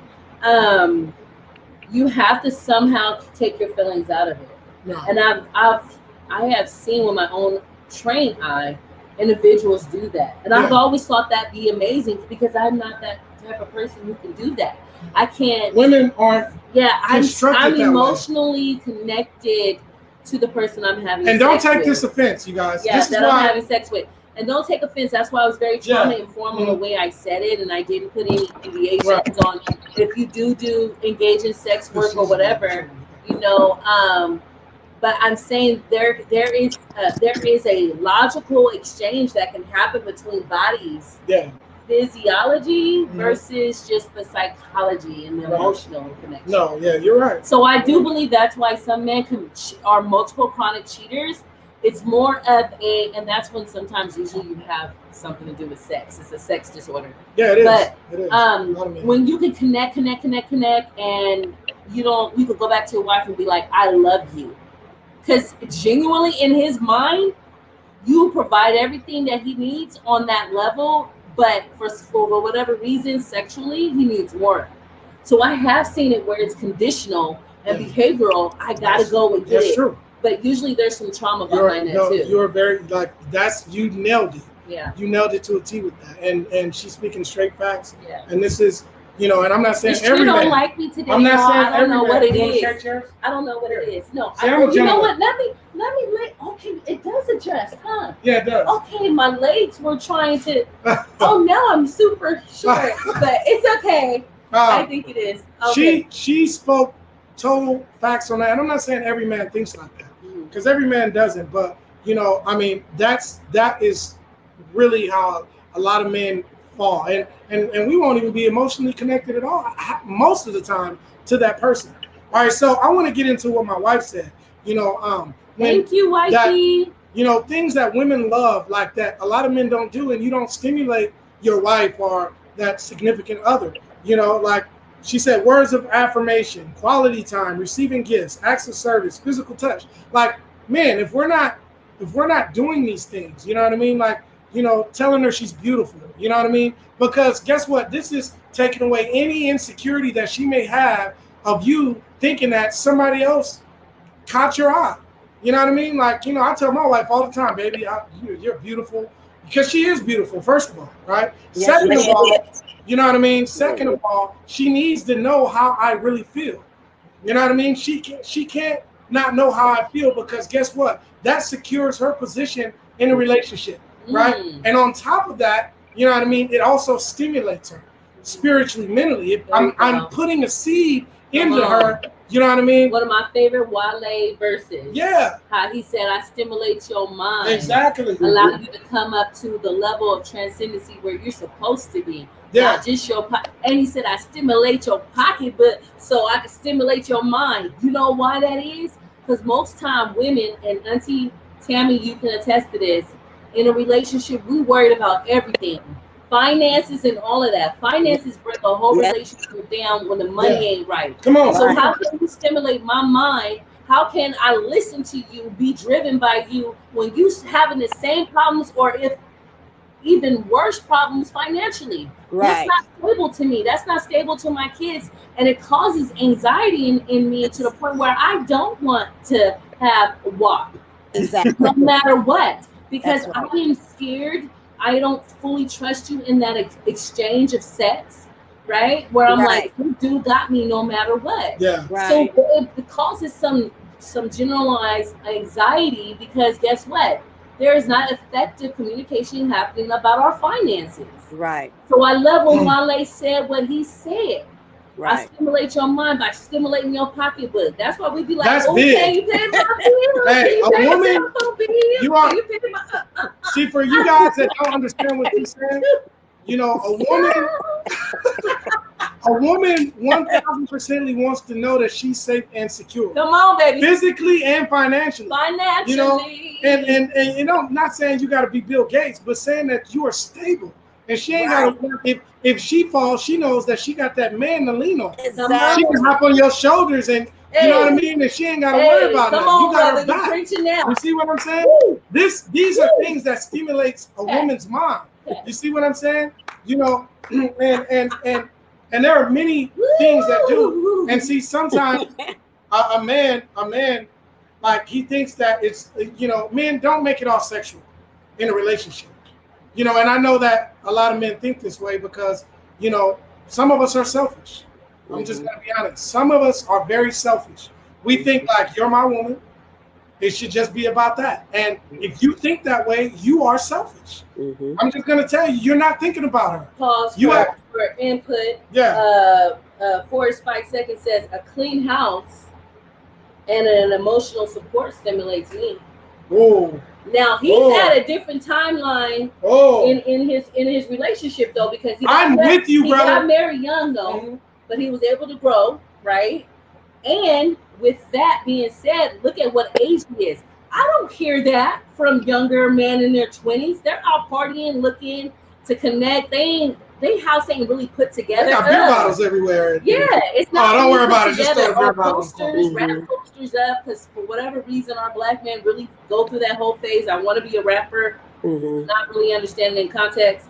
Sorry, not to hit you on. Trust me, I'm not offended at all. You're doing it. I'm not offended at all. But it's like, look what he said, and I know he's got to be your age, right? So that's the difference.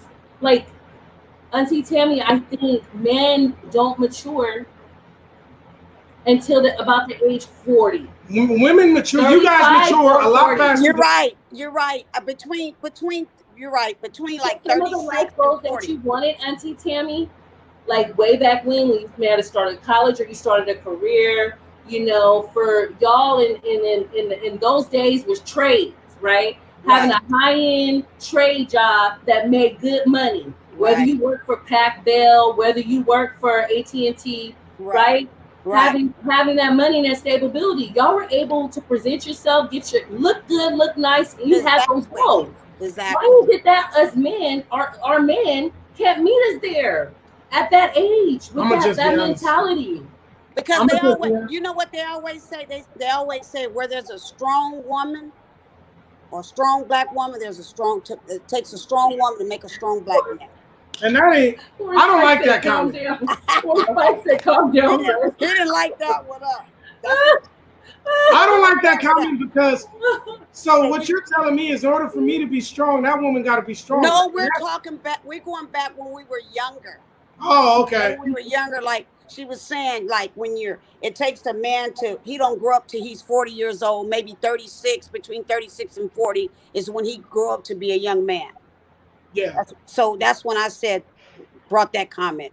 That's my God, look at what Forrest said. Please, someone, please read it. He said, that's why many of us look up to our wives as a mother versus a helpmate. Oh my God, you hit on. Can you please talk to that?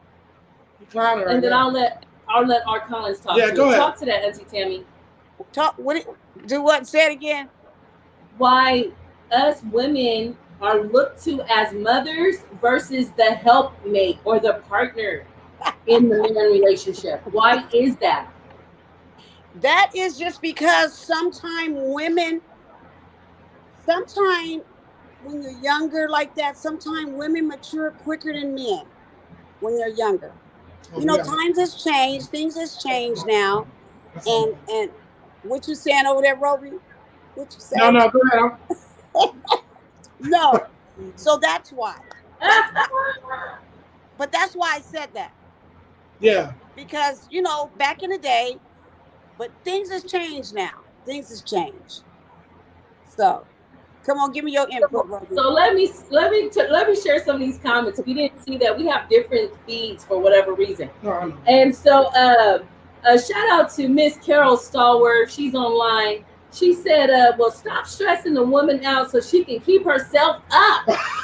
Bring her money home so she can get it done. Okay, and that's from another OG. You feel me? She's been married, she is dated, and she's married again, and she knows what she's talking about. Okay, here's another one. When I guess we were talking about how he was at home contemplating or something. She said he had too much free time. Get a job.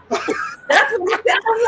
I love it. Oh, her mother, bless her soul. Her mother comes out. They are all so funny. Okay. Miss Deb Russell says, set up a date night with your boo and a special time with your kids without him being involved. So I like that. So each of them going back to each of them having their own time with you. Yep. Prioritizing and managing it. She also said, if you're just dating a man, woman, he's not their father. Those kids come first. Ooh. See? If he wants to come before those kids, he needs to put a ring on it. Come on. And step up to be their stepdad. Come on. So that's her coming from a blended family perspective. That's awesome to have that input. And I feel the same way. Thank you, Ms. Deb Russell.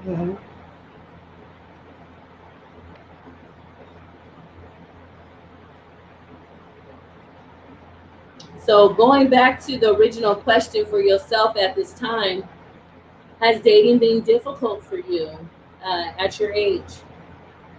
Well, she mentioned she was in a relationship for 2 months. For 2 months. No, you know what? I've done very well, as far as dating, but I'm a very picky, I'm a very picky person.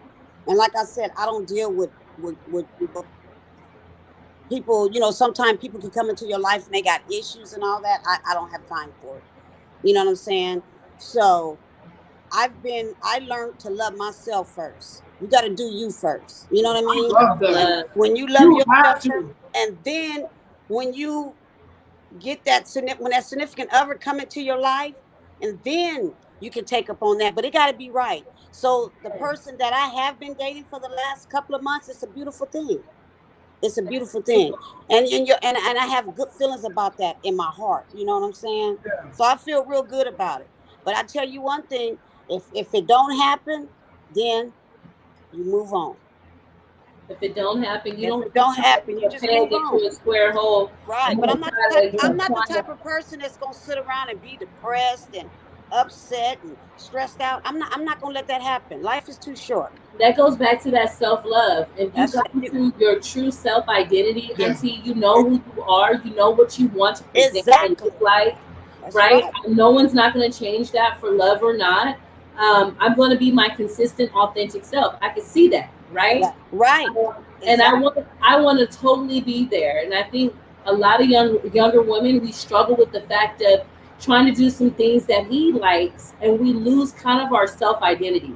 Like, okay, I had a boyfriend at one time. He always loved my hair and lace fronts and those very expensive hair and all. This right here, he did not like. He didn't embrace locks. He wanted a more like Barbie, always presenting looking type. You know what I mean? Yes. I found myself.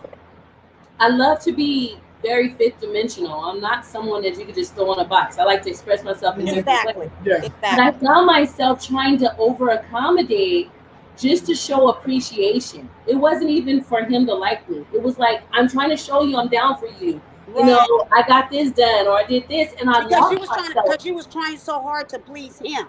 Yeah. I lost myself. And so what do you have to say to the young ladies and, us middle age and then younger 40 generation, we kind of have this already, but the young girls struggle with this. Tell us, Auntie. Yeah, please. I want you to love yourself. I want you to love yourself. You're going to love God first, but you also got to love yourself. Man, and you find yourself. So when it do happen, it's not all about when we meet a man, we got to just please him. We got to please ourselves too. You got to like yourself for who you are, and then you embrace that with your significant other. That's just what you have to do. And he has to accept that. What happened if you show up in a nasty way? Is he able to tell you, hey, change? If he shows up in a nasty way, just say you did all these things for yourself. You didn't groom yourself.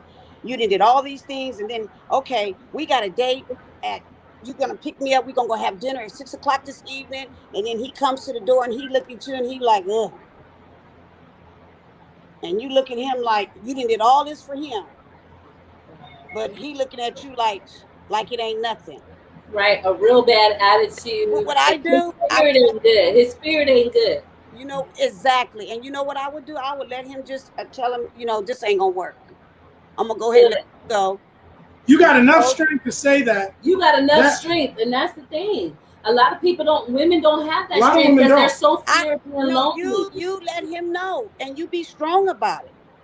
Because why you gonna let him address you like that at the door, and then you gonna go still have dinner with this man, but he already let you know he's not really interested. He don't like the way you look, but you're gonna still be persistent to go ahead and have dinner with him. No, tell him, I'm sorry. No, you know, I'm not the one for you. That I'm not what you're looking for. I'm not what you're looking for. And have enough self-integrity to move on. And move on and let it go. Because why you gonna continue to try to push something when you already know it's a problem? One thing I've learned in life: don't try to go into something when it's a problem right there already. That's just like getting married to somebody and you know it ain't nothing. Yeah. You know this man don't want to marry you, but the father then came around and gave him some money or something to marry you, but you gonna go ahead and you already know it's a problem, so let it go. Don't set yourself up for failure. And you know, Forrest said those are red flags, and I definitely agree. That's a red flag. Let it go. You should not ignore. Save your heart. Save your heart. It's you know what? It's good. It's good to be transparent with a person and find out what they want. Now, are you looking for somebody who eventually you can be married to? Or are you looking for a one-night stand? Are you looking for somebody who you can call at 12 at night, right? And you want me to come over? What's the order of service, y'all? You know what I mean? Like, let us know what this is. As a woman, you definitely have to be transparent. He cannot call you at 12 o'clock, at 11 o'clock at night, at 10 o'clock at night and say he's coming over. I'm already in the bed, so what you coming over? Hey, and like I'm already in the bed. Hey. I'm not putting out for you to do what? What are you doing here? I am not. When does he get to keep the toothbrush? When does he get to keep the toothbrush and his extra underwear and socks at the house? These are random questions. Okay, when he start paying a couple of bills? Oh, what? Wow. That came from. When he start paying the bills, that means he's serious about it. Okay. That's right. He can leave all. He's investing in where he's trying to be. You know, he can leave all the toothbrushes he wants as long as he pay bills, and you got to make sure he's consistent. Because I throw that toothbrush away. Okay. Okay. You're teaching us some young folks some. Don't you know what? I'm gonna tell you what it's called. Don't settle. You don't have to settle. Don't settle. That's what somebody said too. I'm 56 and I still won't settle. Don't settle. Look at that. You look beautiful. Thank you, because I won't settle. Thank you for sharing your age. Yes. Be 57 August the 12th. That's beautiful. And I won't settle. Won't settle. And that's awesome. So you looking at some of the comments? Yeah. You know, we definitely like to be transparent, and things that we speak about on here, do not get offended. You know, some of the times, you know, even when I'm speaking from what men think. I'm telling you, because I talk, you know, I mean, I've been a man my whole life, and I know what men talk about. I know what they have in their mind, and how they think, how they feel, just like a woman knows exactly what a woman thinks, how a woman feels. So don't get offended when Rebel or when I bring people on the show to speak and tell what they love it. You know what I mean? We love different perspectives. And Rebel, I will play the advocate, the devil's advocate. So a lot of times I will set you up to say something, and that's not really even my stance. But I want to hear what most people have to say. And a lot of times that's how dialogue goes. Yeah. And I think Auntie Tammy, you have been a jewel, and to come on, work through our technical difficulties. Thank you.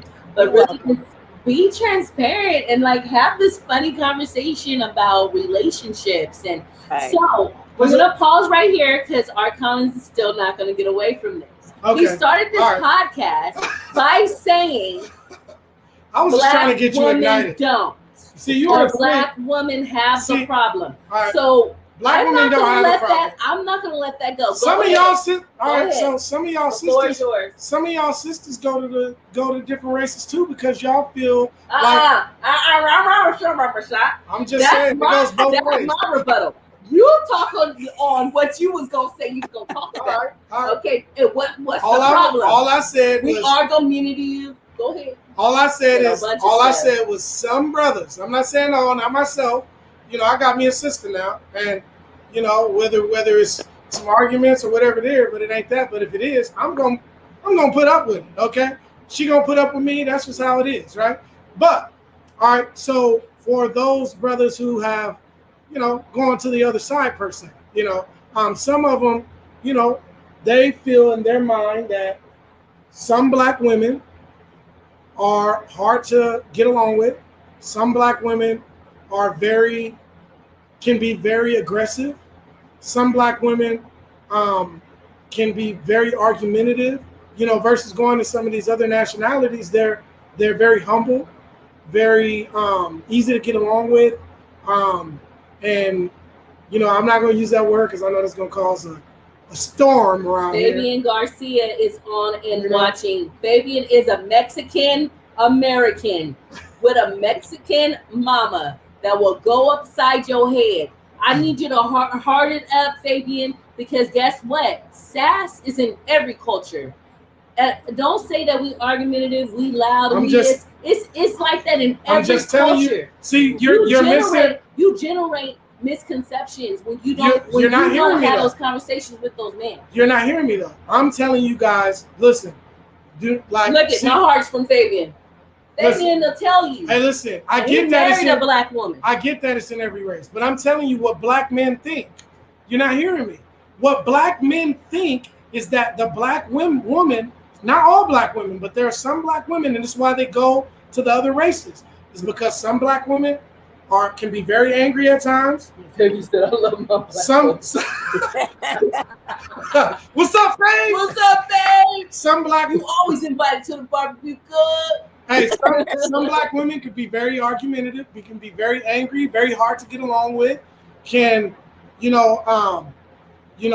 some of them have a tendency of putting the brother down at times. You know what I mean? This is what I've heard throughout the years, and why some black men have went astray. I'm not saying this is what I think. I'm just telling y'all this is what some of the dudes think. And I appreciate your candor. Yeah. I appreciate all of that honesty. What up, Dre? What's up, Joy? But the thing about it is, we got to stay open to wokeness. And historically, they put out those narratives because they really wanted to break that whole unit down. Let's just talk about it. You know what I'm saying? So when I hear this is how they really feel. This ain't about breaking the family unit down. These dudes really feel like But they have been told to feel that way subconsciously and consciously. They've been told that we're not a good. Sometimes you got some women that make it bad for y'all good ones. Some sisters. Sorry. We know you got the black woman on. He like, y'all not gonna get me caught up. Andre, please understand what I'm trying to say. Andre, please hear what I'm saying. Andre don't got a full black woman. Andre can be. He's a perfect. I have asked an intellectual man to acknowledge some of the biases that us black women gotta constantly hear. Auntie Tammy, yes, as a light-skinned woman of color, have you heard that we're more intolerable? I'm trying to use nice words because I hate it when they say that about black women. But I do we too. Don't listen. We're argumentative. I do too. Yes. What do you say about all of that? Yeah, what's your take? About light-skinned women? No, just like about women of color. Oh, women that are black. And you know how black men feel like they go to the other race? I know exactly what you're saying.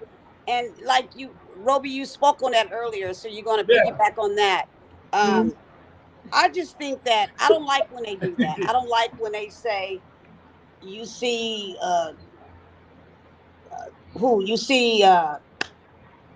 Kobe Bryant was married to a Mexican woman. He didn't like black women because we are ghetto and we talk loud and we go off. You know, and I don't think that. I ain't gonna hold him to that though. All of y'all was boohoo crying more than probably if your wife died, y'all was crying when Kobe left this earth. Yeah, they If did. he Yeah, said they that did. about a black woman, he sure did. We see the Go ahead. Say, go ahead. Say a bunch of more that said that about the black woman. It was just a lot It's a of them out bunch there, of them. and it's a lot of them that won't even look at a black woman. Colorism is big. Well, Even see, on Afro And it's Latino, really sad Don't do sometimes that. because you look and then you watching TV or you somewhere and you look and you be like, wow. You know, sometimes they won't even give a African American woman a chance. They won't even give us a chance.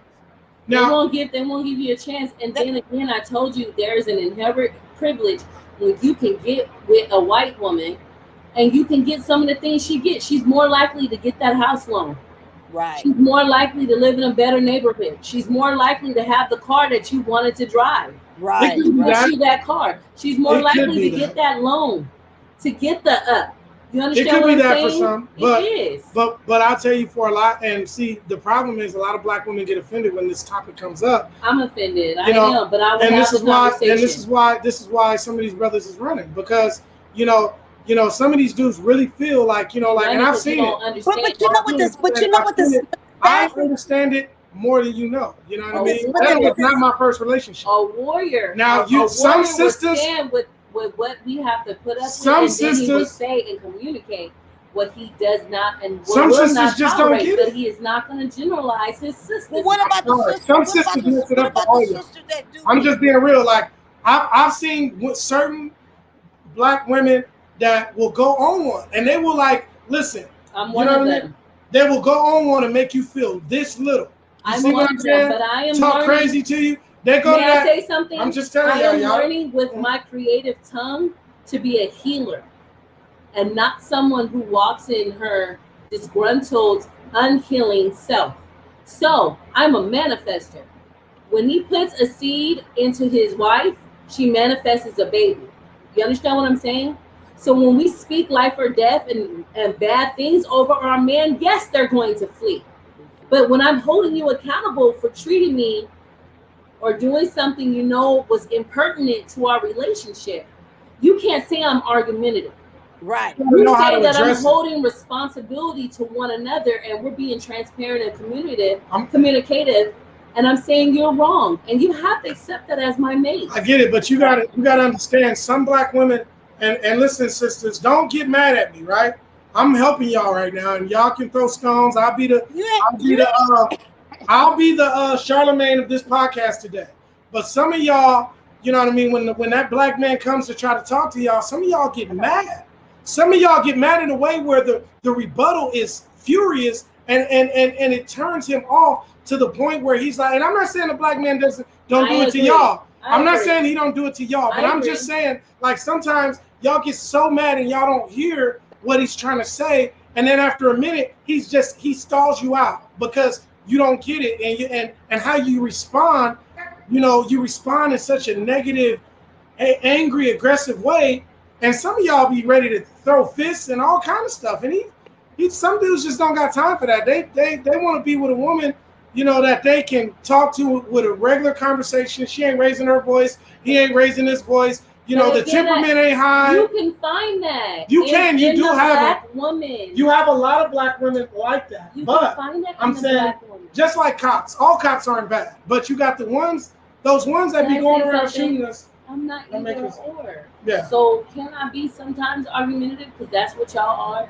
Can I sometimes be gentle? Can I sometimes be Be that submissive? lady. Be that lady when you are doing it. Because see, But how can someone who's never had a vagina tell me to be a lady? well, listen, this is what I'm saying. I'm Ever. telling you no, I get it, but I can tell you because from a man's perspective, this is what attracts him, and this is how he's going to stall you all out or not stall you out. I'm telling you because that's the part that you have. You don't have this part. So speaking from a person who has this part, and I'm telling you, like, you have to be careful, ladies. If that man, if you don't like how he's talking to you or whatever, be very careful how you respond to that man. Don't be aggressive and manly. A man don't like a manly woman. You shouldn't have did this and that. Don't do that. You're right. You're right. Get about your that. point across very patiently, very kindly. A woman who is a real classy woman can get her point across with elegant words That's and what elegant you're That's speech. right. You're right. He You're is going. you're mixing up a bunch of women. He is. I am. You're Listen. mixing up a bunch of women. You're not There hearing me. are women that All right. communicate like Guys, that and get please. stuff done. Because she wants to put me in a And bunch of then you categories that I'm say trying to a just. classy woman. Like, which one do you want? Do you want the freak? Do you want the classy? Do you want you're not to be hearing able to assertive? See, Rebel Ray don't really hear me. So I'm saying women who are aggressive when talking to a, and I'm speaking from a black man's perspective. If you have a black man and you are a black woman and you guys are in a conversation that you don't agree with, don't be aggressive. Don't be the man. Don't be the muscular man of the relationship. Don't do that. Has Listen. anybody done that you've seen? Yes, muscular? yes, I've seen it many Became times over. muscular. Okay, and I've seen sisters that were humble. I've seen from both sides. I'm speaking for the sisters that mess it up for the other sisters and running these dudes away to these other races because they can't respond right. They lose class in certain situations and they start getting very aggressive in their tone and their language, and they lose class. Like, be a lady, you know what I mean? Be elegant when you talk, and you ain't got to be aggressive and all. Let that, if that man want to go off the deep end, let him do that. You know what I'm saying? But you be a lady. You know what I mean? And he's gonna respect you at the end of the conversation more than he would if you were aggressive with him. Y'all don't want to hear it, but listen, R. Collins is keeping it 100 with y'all. Y'all gonna be mad if for those of you that's mad after the end of this show, you didn't learn nothing about how men think. Because I'm keeping it 100 with y'all, and if y'all not really paying attention to what I'm saying. Look, that man probably ain't gonna never tell you what I'm telling you right now. You know what I'm saying? So there it is. I told y'all, throw stones at me. That was my perspective. I'm not talking from another man's perspective, R. Collins' perspective, from my experience. You know what I mean? And from my knowledge with this, I'm telling y'all, this is why y'all be running these dudes away. Okay. Okay, good All night. right, I'm gonna leave it at that. Yeah, I think right because I love y'all. R. I'm just saying. Collins Y'all too. Good night. R. Collins has spoken. And we're okay with having autonomy of perceptions at this table. Yeah. I don't know about us gaining more muscle when we go to assert ourselves. Don't be in denial. Have you ever got angry and aggressive? aggressive? Let's just be real. That man made you mad. One eye closed, the other eye open. Listen, But you do the same thing. Men do the same thing. But it's a double standard. We talked about the double standard. Did, but A woman be a lady. Just like you don't want a man in the relationship. Do you want a man to be a wimp in a relationship? You gotta allow me to have all of my range. What if my you start? emotions. What if you got? allow Let me ask you this: what if you got aggressive in your tone and I started crying? Would you want a man to break down and cry? Can I say something? Let's just be real. Can I say No. something? See, y'all, you don't want to face the facts. Yes, I do. You just Short like you pause. don't want a woman in a Short relationship. pause, A man don't want a Short man pause. The in a microphone- relationship. I have the microphone. Okay, you got it. All right. That actually happened. The guy cried, and I laughed at him in that moment because he tried to do that same thing with what he did with me, like with his mom all the time, and she gives him anything and everything he wants. So he was used to, break it down, throwing a tantrum. You see why I can't get my feelings apart? I'm not a peon. You're not gonna play those manipulating games. I'm going to withstand my stance, and I'm going to say to you assertively, these are the things that you did, and I don't appreciate it. And if this happens again, I'm going to have to walk away from the relationship. I don't know how that gets muscular. Like, is the muscles like come out my neck or something? Like, I turn into the Hulk. You know what I'm saying? Like, so there's a way. And then I've learned, again, this is Hill Rachel talking. Okay, Hill Rachel. Okay. I've learned, like, I'm not going to raise my voice. I'm going to say what I need to say assertively, and then I'm going to walk away. Old Rachel, however, in her 20s, developing out of her teens, I didn't have any sense. And you might have had something that was going to happen to you or your property because I was not in control of my emotional self. And I can acknowledge that now. Yeah. I did some terrible things. Okay. In very young age of not understanding my emotional intelligence. Yeah. So now I practice emotional intelligence, and I don't let that person get me there. I don't allow people to tie the tie. Mm-hmm. It is what it is. That's all I have to say. So, like I was saying, I'm no longer the Hulk anymore. Don't be the Hulk. I am Rebel Ray the Affirmed. I'll be affirmative. Just like you don't want that man when you're speaking and trying to get your point across, he break down. You don't want that. Women don't want that. I laughed at his face, and he's. I said, I like this. A man don't want no big, aggressive woman. But listen, I'm telling you. I'm big. You know what I'm saying? I could be 6'2", 6'3" with my heels on, y'all. So, and I'm thick all the way down in the rain clothes.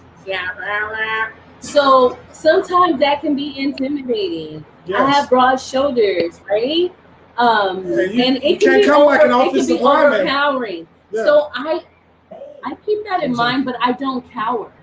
I walk in my power and I say, listen, you got caught calling Jenny, and I told you don't call Jenny no more because Jenny wants to sleep with you, and it's going to cause a problem between me, Jenny, and you. Most likely you. If Jenny is around my space, then there may be an even bigger problem, because then therefore you're being disrespectful for bringing someone into our space. So when that happens and that exchange happens with the eyes and the assertiveness, please take that kindly to the same effect as of me getting your keys, keying your car, popping all your tires, putting bleach on all your clothes. Oh, Lord. That is the same equivalent now. I'm older now. I won't tolerate anything. And I mean that same assertiveness from when I did all those things in my teens and 20s. Okay? Yeah. That's all I'm saying. Okay. It's like men like to push us, and then that's when we get to, you don't know who I am. You don't know who I am. But see, that's what I'm trying to tell y'all. You'll get this Medea. You'll get this peace. You feel me? I don't get to all of that. If you listen to us the first time, after we said what we said, and you still trying, and you still trying to play me as a man, now that's when I gotta go. I'm the Hulk. Hulk smash. Listen, I promise you, ladies, listen, I'm going outside of myself and getting myself in trouble. Oh my God. Getting myself in trouble telling y'all this stuff. I got people hitting me right now saying we got to do this podcast over because they got something. People got stuff to say about this. You know what I mean? And we appreciate y'all feedback because this is some funny stuff, but at the same time, it's like real. Women are usually pushed to a brink of where we have to go into Hulk mode. And a lot of times black women by themselves, women's into the women's. God is good. God is real good. I got a woman's now, and she loves me. And what did he say? What was his phrase that he was? He said, "Women's women." He said, "Women's." He said, "I'm not gay no more. I love women's. I must have looked at him like the gay community looked at him too, like, you need to sit there. Anyway, but going back to what I was saying about the manipulating, like a lot of times you could just get lied to in your face about finances, about you being in a place that you're not going. And men have a tendency to lie like that. Yeah, of little dumb stuff. Yeah. And you don't even have to, because I know you went out with Joey and Bo and Derek, and you know you have you won't clean your pockets when I do your laundry. I told you to, can you meet me here because I want to plan this? You're like, oh, I stayed after work. Okay, but there's a baseball ticket in your pants, and you're lying. Like, don't lie about dumb stuff. But y'all lie too, though. We don't care about y'all going out spending money if it's allocated and we're open to it. Yeah, because listen, we gotta pay bills. Women, we think about everything. Y'all do. We have to pay bills. Men are more risk takers. Everything. Yeah, you guys are more risk takers. So just have that open line of communication. That's all I'm saying. If you want to go play baseball, go to a $160 ticket. That's your money. Go do it. What if it's your money, though? Yes. Go do it? Yes. I will pay my husband's child support. My husband. If that meant not that lien going against our house, if that meant that that's what the mother of the baby needed, right? If that meant keeping peace within my home, I would pay. If my husband got laid off, my husband, y'all, I'm not talking about no boyfriend. Well, my husband got laid off, and he could not handle that bill with his unemployment. I will pay that child support. Now this is a public. That comes from a healed Rebel Ray. Look at her eyes when she said it. The unhealed Rebel Ray would have been like, a healed Rebel Ray. You see the eyes? What? Listen, all right.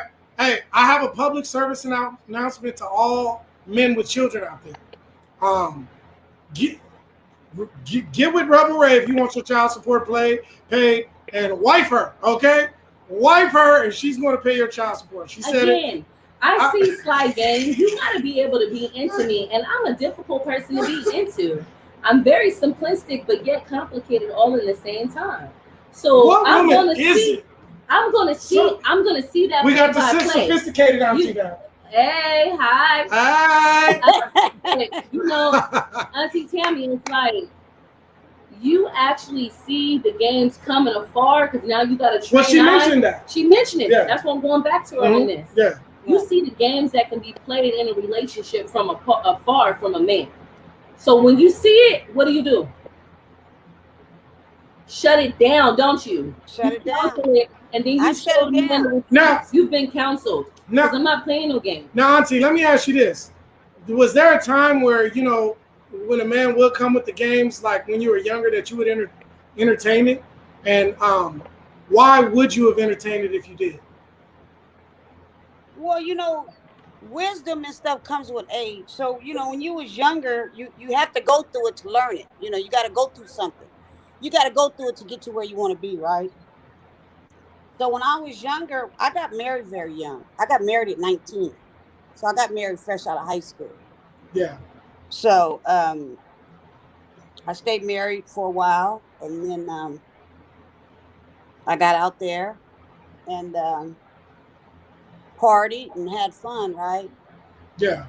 So, like I said, I went through it. I went through some things, but I was able to overcome it, and it made me stronger and stronger and stronger. Do you think those things are the reason why you filter your men now? Yes. Yep. You think filtering is important when it's very important. It's very important. You know, you just don't meet somebody and just meet somebody and be like, okay, and just go for the okie doke. You don't do that. Well, you gotta watch after your nephew here, because he got these guiding questions that he'll just guide you right back into that corner again. I know, but he can't guide you. No, do you think that, I swear, psychologist came forth now. Okay, the lawyer's gone, now the psychologist. Do you think, those filtering, it's true though. Yeah, you have to filter and look at what he says. But honestly, us as men, we have to filter too, because you got this generation of women, and it works. And you know what, and it works, nephew. It works both ways, because a single man got to be careful now. When he meet a woman, he got to be careful, because nowadays he don't know what he get. You were just about to say that. I'm gonna give you that last word, but I'm gonna just put this input. I have, talked to women personally who told me, sitting at the bar, I'm here to catch something because I need a certain bill paid. They don't see themselves as sex workers. They see themselves as like, I'm a woman. I have some stuff that need to be taken care of, and I gotta find a peon in here, or some work, or what do they used to call them? Kappa savers, a Kappa saver, whatever. I want to be saved. And hey, he's the one, and you will see them. There are women out there who will pray, and manipulate. Right, exactly. Man. And you got some fine looking ones that will do it too. And they will be okay with and this is the crazy part I understand about this scenario at times, because you took the words out of my mouth, and you're right, it's opportunists, right? You got women that will learn how to love you if you can provide for them. They will learn how to love you. They may not be attracted to you. And this is why some of those relationships don't work either, because after they work because they're a business plan. As long as you keep up your side of the deal, the relationship will work. Most opportunities are able to remove emotional self and put a logical business perspective relationship between the two. They see it as work. So what do I do when I have an employer? I do the best of my best ability. If he wants me to stand, if he wants me to roll over, if he wants me to tumble, I'm doing the best of the best of the best of the best. If he want me to gold diggers, we actually used to call those are real life gold diggers. But now it's glorified as what? That's right. Opportunists. Look, you it's know even a nicer name. Opportunists. But a lot of them now, like a lot of dudes want them kind of women now, like the Cardi B, and then what's the other one? They do. Because that's what society's valuing. That's what they're glorifying these days. Exactly. And dudes, you know, you hear it in all the rap songs. They talking about buying her Gucci and this and that, and I Gucci your collar, and you know what I mean, doing all this. Getting that plastic surgery and getting the booty right. They're not talking about hiring a nutritional value person to put good things into your body. No. And hire a fitness person. They're going to send you to the doctor over there in Dr. Columbia, whoever he is. He gonna get your teeth done. I want my teeth done, though. Maybe I'll get someone. Anybody out there want to take me to go get my teeth done? Get your teeth done. And he might slowly change you to the manufactured person he wants you to be. And that's why there's a lot of fake, all kind of everything out there. That's being glorified. You feel me? I have a bias on that. You know, I'm all about woman empowerment. I'm all about changing your body if that's what you need to do. Surgery, but I'm not about putting your body in danger to the point where you hurt yourself. Kanye West's mother was told multiple times not to do it, and she would get same thing with the Italian lady who wanted bigger boobs and bigger boobs. She did something to herself and her structural intake. When it goes to that extreme, you have an issue. Yeah, you got issues. You see that carbon manufactured woman, right? And they really think the men out here now, our colonists, they really think we're supposed to look like that. And see, look, when you see how Little Kim did herself, she looked horrible. You see Little Kim? I ain't gonna talk about nobody, but they really manufactured this ideology to all of even our younger generation, to the point where our young children are dealing with body dysmorphia. Y'all know what body dysmorphia is? When you have a skewed image of the self, of the body. Right. So that's why Kylie Jenner at 16, 17 and a half, she asked her mother, because she started making the transition to all the plastic surgery she had. We never quite seen Kylie in her realness. But she did it. She did it right at 16 and 17. Well, there it is. That's what I'm saying. That's why I said Lil Kim's name. Not talking about nobody, but just look what they do to themselves. You don't even recognize Lil Kim. You don't even recognize her no more. Well, can I say this too? Have you ever noticed they all have the same face?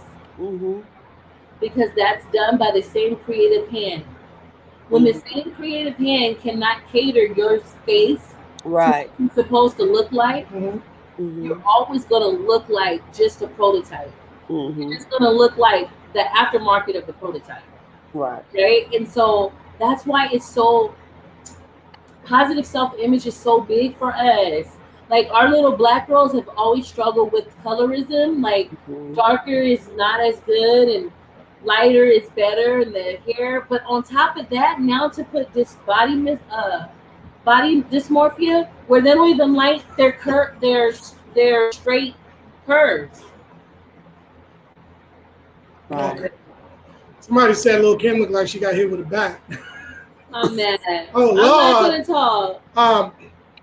Yeah, I mean, and it's crazy. So fellas, we really need to look out for women who are predators, because you got women that are predators out there just as much as you got men who are predators as well. You know what I mean? Sexually towards women.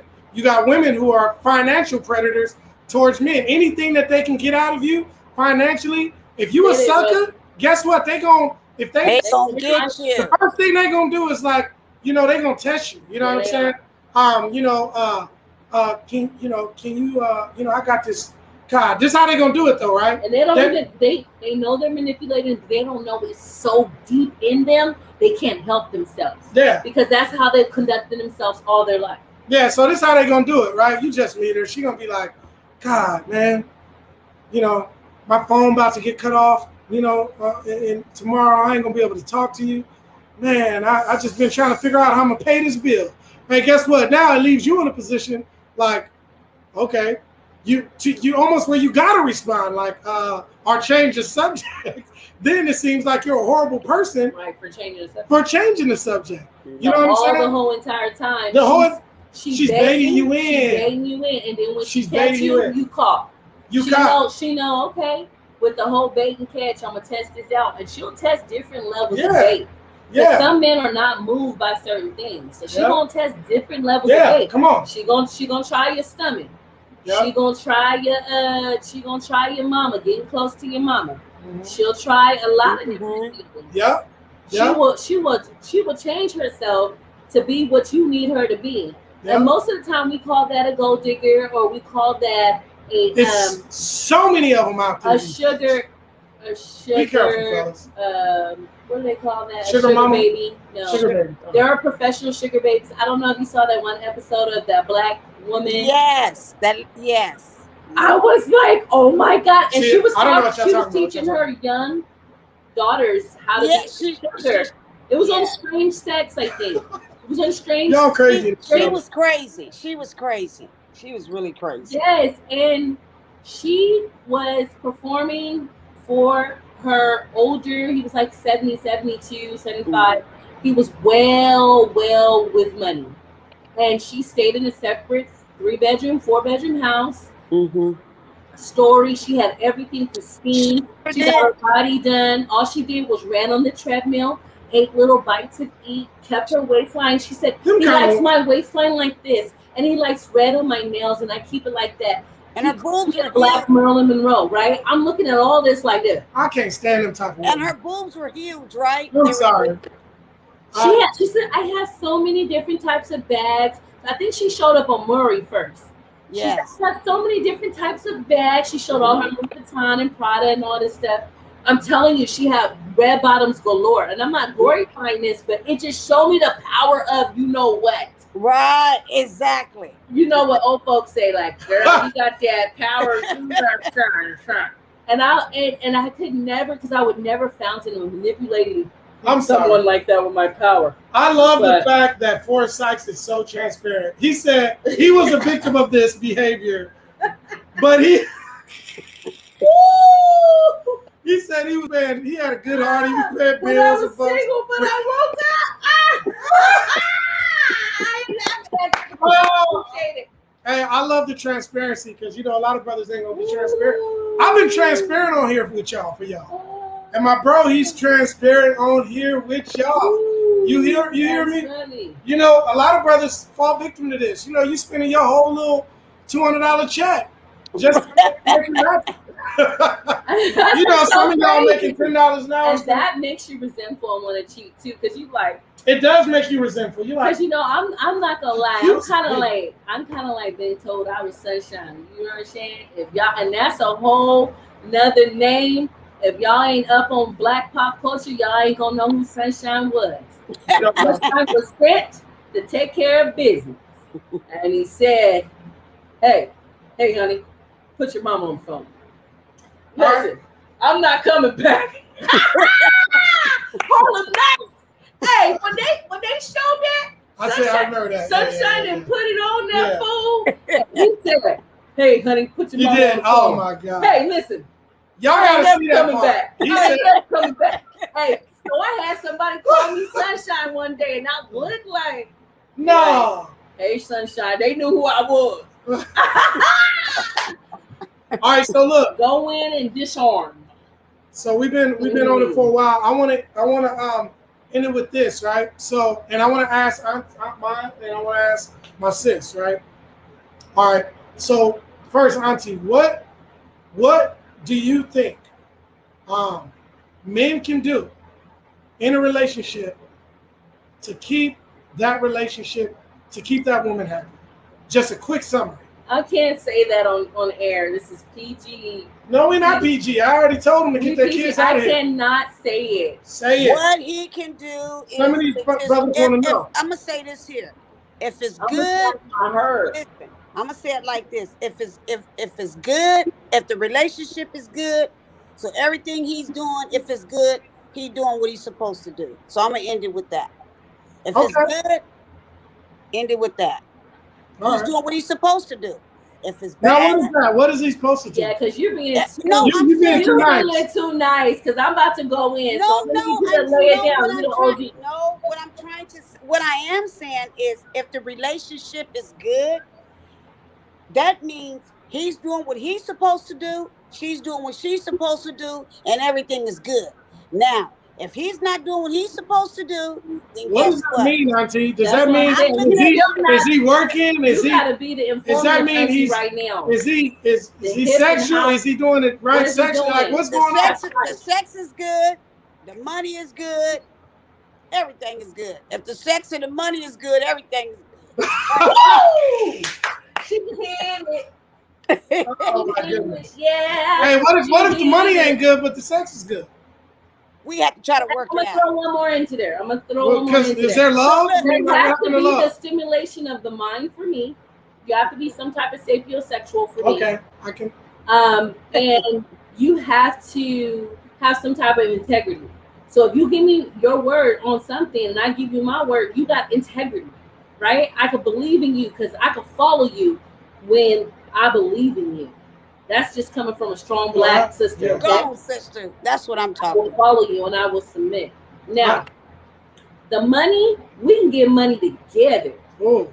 But if you believe in me, like I believe in you, we're going to invest and we're going to get our money right. You feel me? We're going to get I'm a go-getter. So I want to go get her to match me. I don't want nobody saying, you have that again? That's stupid. That's not a good idea. Now, the sex can be there. The communication obviously is there because he's telling me his dumb input. 3, the money's there. But he's not willing to invest in my ideology or my creativity or the self of making me better. If he's like, no, my baby's going to be corporate. So in order to be corporate, I got to save up or have an extra job I want her to look corporate. I want her to have certain handbags. I want her to have certain shoes. I want her to have her hair and her skin glowing and her hair nice and her nails nice. That all takes money.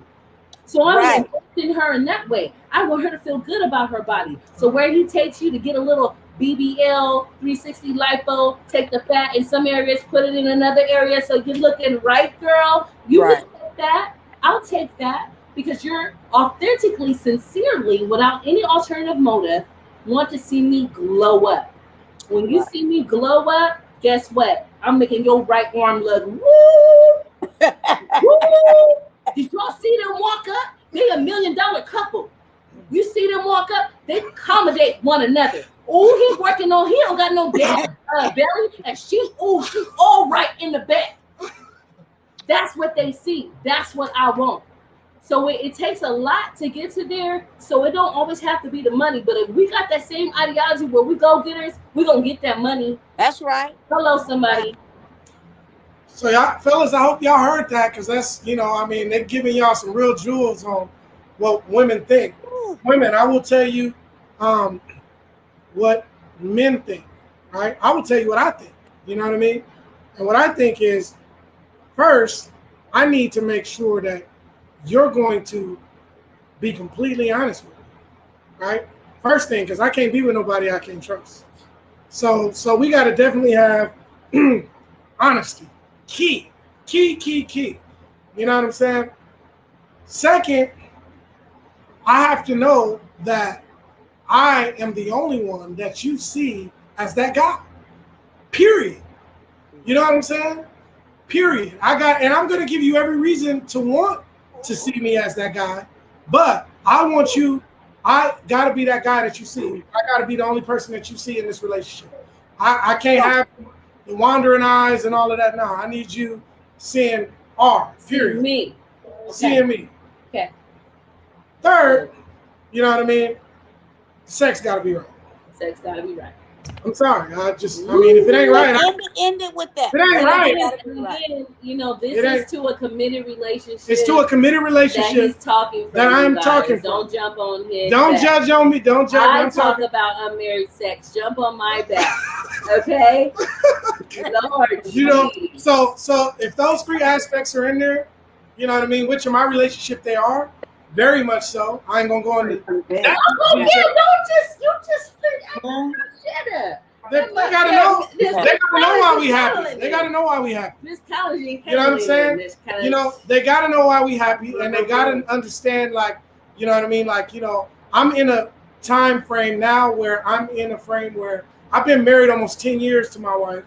It'll be 10 years next year. You know, so I'm in a time frame where I want younger couples are those who don't understand the mechanics of a relationship right, to how it works. I'm just helping you, like telling you what works for me and my wife. You know what I'm saying? You gonna have disagreements. You gonna have times where you want they're gonna judge you by that too. Where you so gonna- now you out there in the universe now on the internet. Mhm. So always keep that in mind. That Listen. they're always gonna, because you said it. People like to set your standard because you said it. I never try to put me in a box because I'm not perfect. I don't really care. I'm not perfect. I'ma just be real. I will tell you in the first place. Y'all catch me slipping. Have enough love for me Listen, to bring me to the corner and not in front of everybody. every finger you ostracize point- me, and it's 3 pointing back at you. With that good saying. You know? that's true. And fix my crown. So if I'm tripping out there, like if I'm cheating on my husband, or I'm just like wilding out because I'm not walking in my heel self, be like, love me enough to be like, you know, I know this. Don't say nothing to me. Me and my relationship, we gonna figure it out. You see what I'm saying? You know, and that's the problem. People always want to get in other people's relationships when they see something going wrong, and quick Well, to throw bricks. I just said that because we are. They shouldn't be in your relationship. But listen, that's one thing that fame will bring you. Even the small little fame that we have, when you're open and transparent to now the internet, Don't hold me to a standard. people are going to hold you to the standard you put, though. They could. You said that. Listen, I'm not holding myself so to no all I'm saying standard. is that's Listen, that integrity part. You're for missing me. what I'm saying. No, I'm not holding myself cautioning- to a standard. cautioning I'm you. saying what works for us. You And know what I'm saying? I'm cautioning And you that people will keep that as your baseline. Oh, he said what works for them. People, listen, I'm in the media all the time. They see me, what I'm doing with my life. They hold that as a standard. So if they see anything else other than that, they're going to judge me, period. So what I'm saying is not going to take away from what I'm already doing in the media already. And thank you. That's the statement I wanted you to make. But my thing is right now, you know what I mean? Because like I was That saying. was an invite and not a. No, I get you. That was an invite to clear that up and get ahead of your narrative versus someone putting their input in. You heard Listen, right here on the every That's All Live. relationship is going to have issues. You know what I mean? You know what I mean? Thank you Every for relationship, clarifying every relationship is not always going to be peaches and cream. Right. It's just that we're not putting you in our business. So don't You know what I come mean? for, don't All come you for gonna our see is- Kevin's. When Yeah. we're sharing the business that we do share, because we do share. That's Mhm. why people feel invited, because Yeah. you do naturally invite when you share on telecasts like this and podcasts and in public. People feel the right to question you, and I think that's why I always had a problem with reality TV. That's why I'm having the discussion. Please Yeah. question, yeah. but don't that's- direct. That's why It's a I big always had a problem with reality TV and the Kardashians, because nothing was sacred in their home. Everything could be seen. And when Kanye had enough and he tried to tell, because he was going through mental health issues himself and trauma, when he tried to tell Kim had the camcorder on all the time. To me, that hurts a relationship. You constantly got the camcorder all the time. I can't go off on you, and then when I do go off on you, people critiquing on how I go off on you and stuff. So all I'm saying is I'm always very careful to generalize or say I have this because I'm this. That's just me, because I know I mess up. I'm not perfect. We I'm all not mess the up. perfect mom. I think everybody viewing understands that aspect. No, of they it. don't. But No, they don't. if they don't, something's wrong. Some So people listen. will attack you. But this is what I'm saying, right? You know, and I'm sitting here trying to hold my thought because I had something It's that I okay. wanted I'm to sorry. get out because you were doing a lot of talking Yeah. during that time. Yeah. No, I'm messing with you. But But that's what you do on a podcast. You talk. Now you see how out of love I redirected him for being passive aggressive because he think I'm hogging the mic. But go ahead. no, I don't think that. Yeah. But I will say this, like the problem I think with people's relationships is they're not honest. Like and those I'm gonna go to the church. Like what bothers me the most about some of us church folks is we walk around like the relationship is all peaches and cream, right? All peaches and cream the whole time, right? And we don't speak the truth about the ups, the downs. In a relationship? Not saying you have to disclose your business, but saying like, look, things are going to happen where you may not like that person that day, or you may have a situation where You talk about when it comes to the confines of marriage. I need you to. I'm speaking about marriage.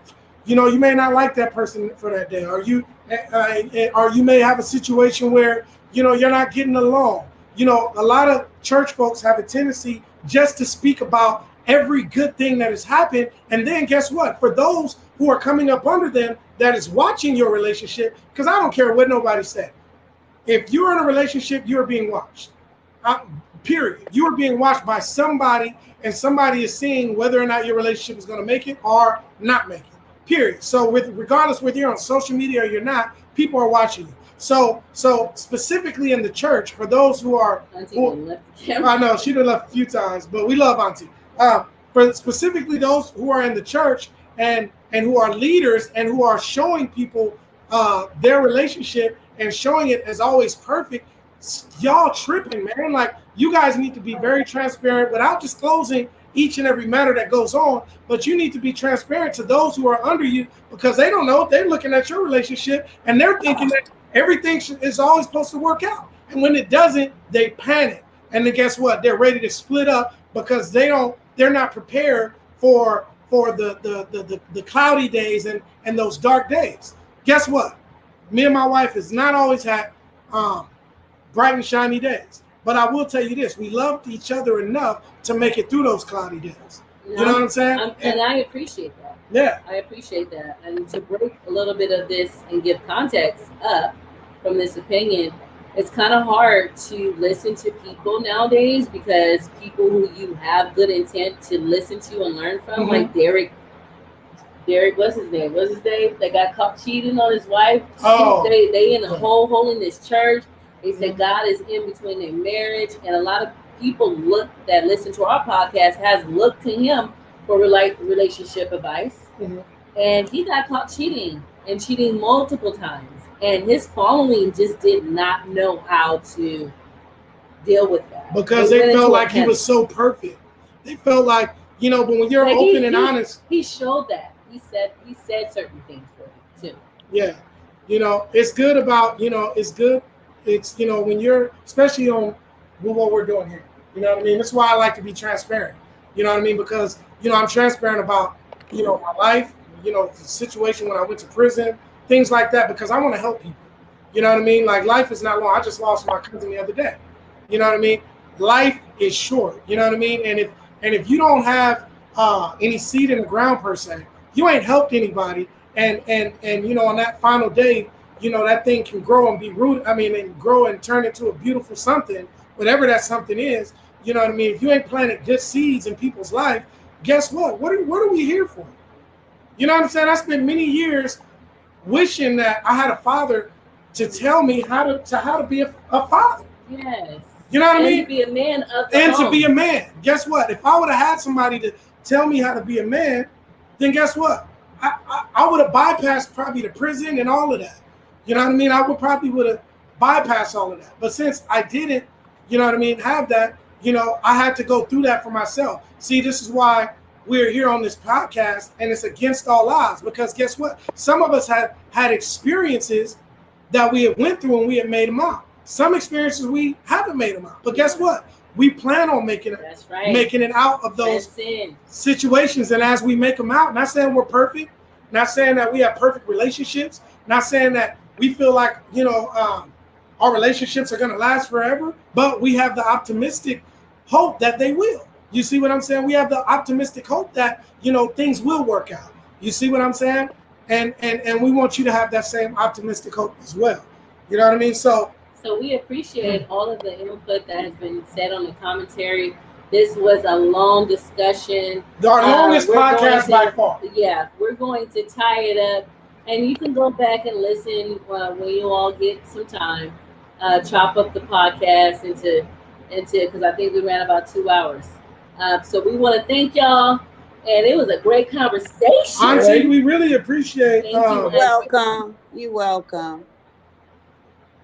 For keeping up with us. Thank too. you, Forrest, and I'm proud of you too, man. I love I thank you everybody for tuning in with us each week. We really, really appreciate you guys. You guys are our family. You know what I mean? We want to be open and transparent with y'all. We want y'all to be open, and some of you guys have been open and transparent with us as well. You know what I mean? Guess what? There are people listening, people hearing this. I get people that come to both me and Rebel Ray all the time and tell us, you know what I mean? Thank you for being and appreciate you know, for you know, and to end it, you know, Fabian says something very powerful. It's not how many times you fall, it's how many times you get back up. You can be in a relationship or marriage and fail many times. You know, that's you guys' business. As long as you guys get up and love each other and keep pushing, that's all that matters. You see what I'm saying? Yep. You know, if you don't love each other, then you know then it don't even matter. That's all it wrote, y'all. You know what I mean? Auntie is getting up. We love you, Auntie. She does, Hey, she done. Thank you for coming on the show. We love you. Love you guys. Like, comment, subscribe, share this, because somebody needs to hear what we're talking about today. Do not get offended by our podcast. We love all of you guys. We speak real facts, and we want to educate you guys on things that are happening in the world today and in our community. That's big. Yeah. Hit that notification every week. We're going to be coming to you with different things. If you want to submit something just for us to talk about, some current event that came up that's really pressed in your body, hit us up, email us, you know, reach out to us, and we're always open and willing to hear from all of you all. Message us on Facebook. Yeah, and if you want to be a part of the show, message us. Let us know if you got something interesting that you want to speak about, like Rebel Ray said. You know, let us know. We're definitely open to that as well. You know, like I said, just be aware. We're very transparent here, and, you know, so just be aware of that. Anyway. Show up the way you need to show up. Yep. There you go. Love you, Auntie. Thank you for coming. You're welcome. Love all of you guys. We out, y'all. We out. Bye-bye.